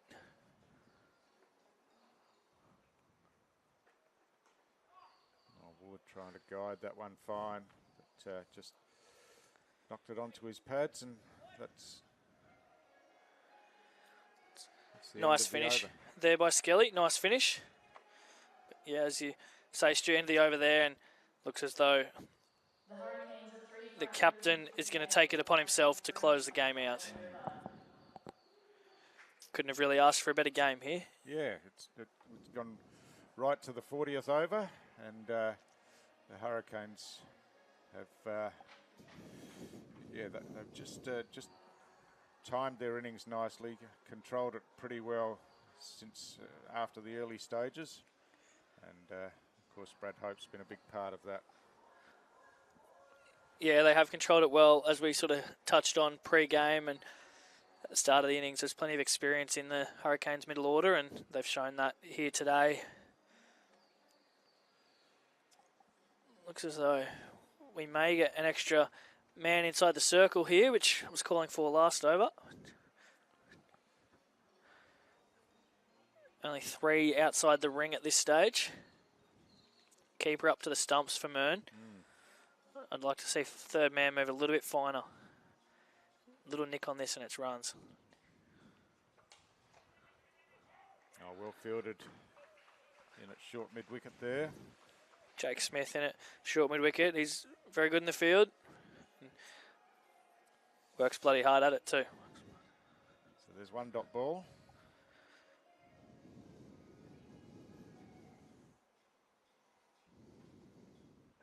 Hope, beautifully played in the air, but in the gap, through to the boundary. And that's a 4 to bring up the winning score for the Hobart Hurricanes. They've chased down the target in the final over with 4 balls to spare. A terrific innings from Brad Hope, finishing on 65 not out. Thank And you for attending today. That concludes our match this evening. Congratulations to the Hobart Hurricanes for winning the match. And Hope ably supported, of course, by his captain Mac Wright, who scored 47, and at the end Tim Ward, a terrific little cameo knock there of 24 not out off 14 balls. And you just see the match summary there. There's Hope with 65 not out was the best for the Hurricanes. And the best of the bowlers were the spinners, really, as we said in the call, with Juby and Hogan getting the best figures, most economical figures throughout the innings. But a good solid victory for the Hurricanes, but a good performance also by the Comets, who maybe just on a couple of occasions let themselves down in the field a little bit, but they were in the contest right until the end.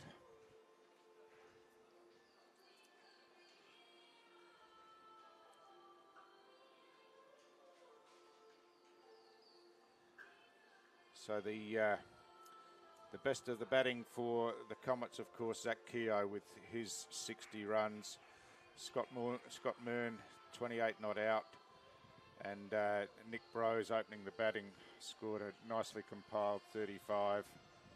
And for the Hurricanes, Hope, of course, 65 not out. And Tim Ward with that 24 not out as well. But Mac Wright, the captain, a terrific innings of 47 that really set the platform for the victory, along with Brad Hope.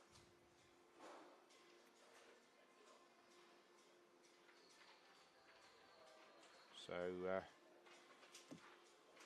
Jack Doyle has just gone downstairs for the player of the match presentation, as we just wait for things to get set up here, and the media wall coming out for the presentation, and we'll bring that to you shortly.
down here with our player of the match from match number 2 of the 2025 Top End T20 Series driven by NT Tourism, Brad Hope from Hobart Hurricanes.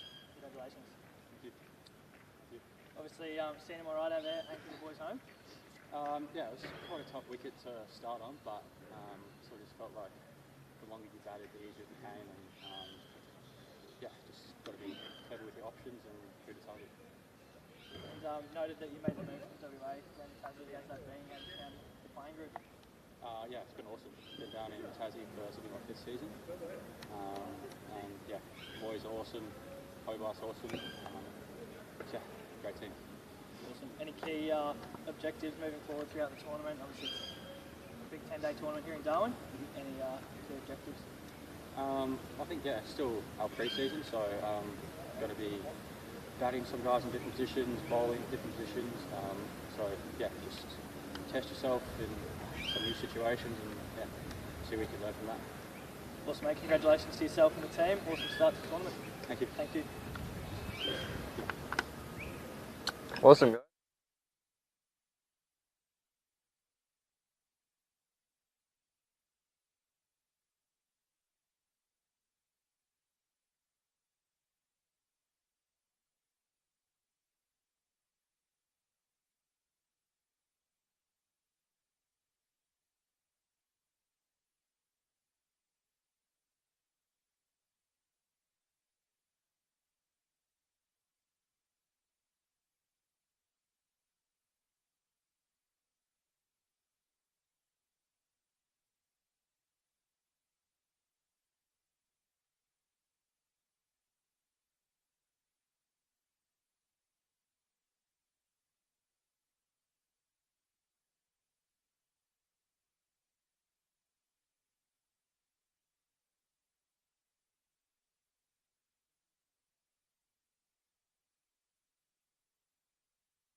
Game of T20 cricket in the 2025 Top End T20 Series. The Hobart Hurricanes coming out victors over the ACT Comets.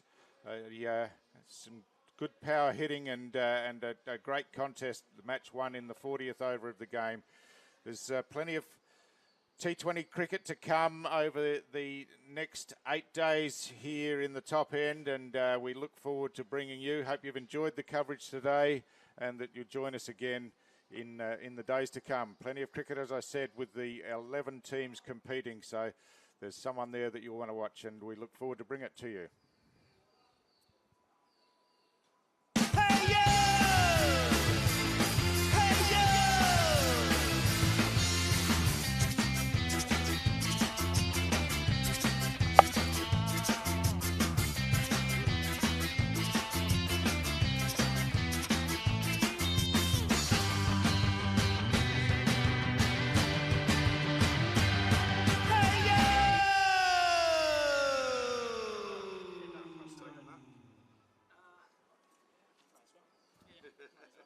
No worries. See you, mate.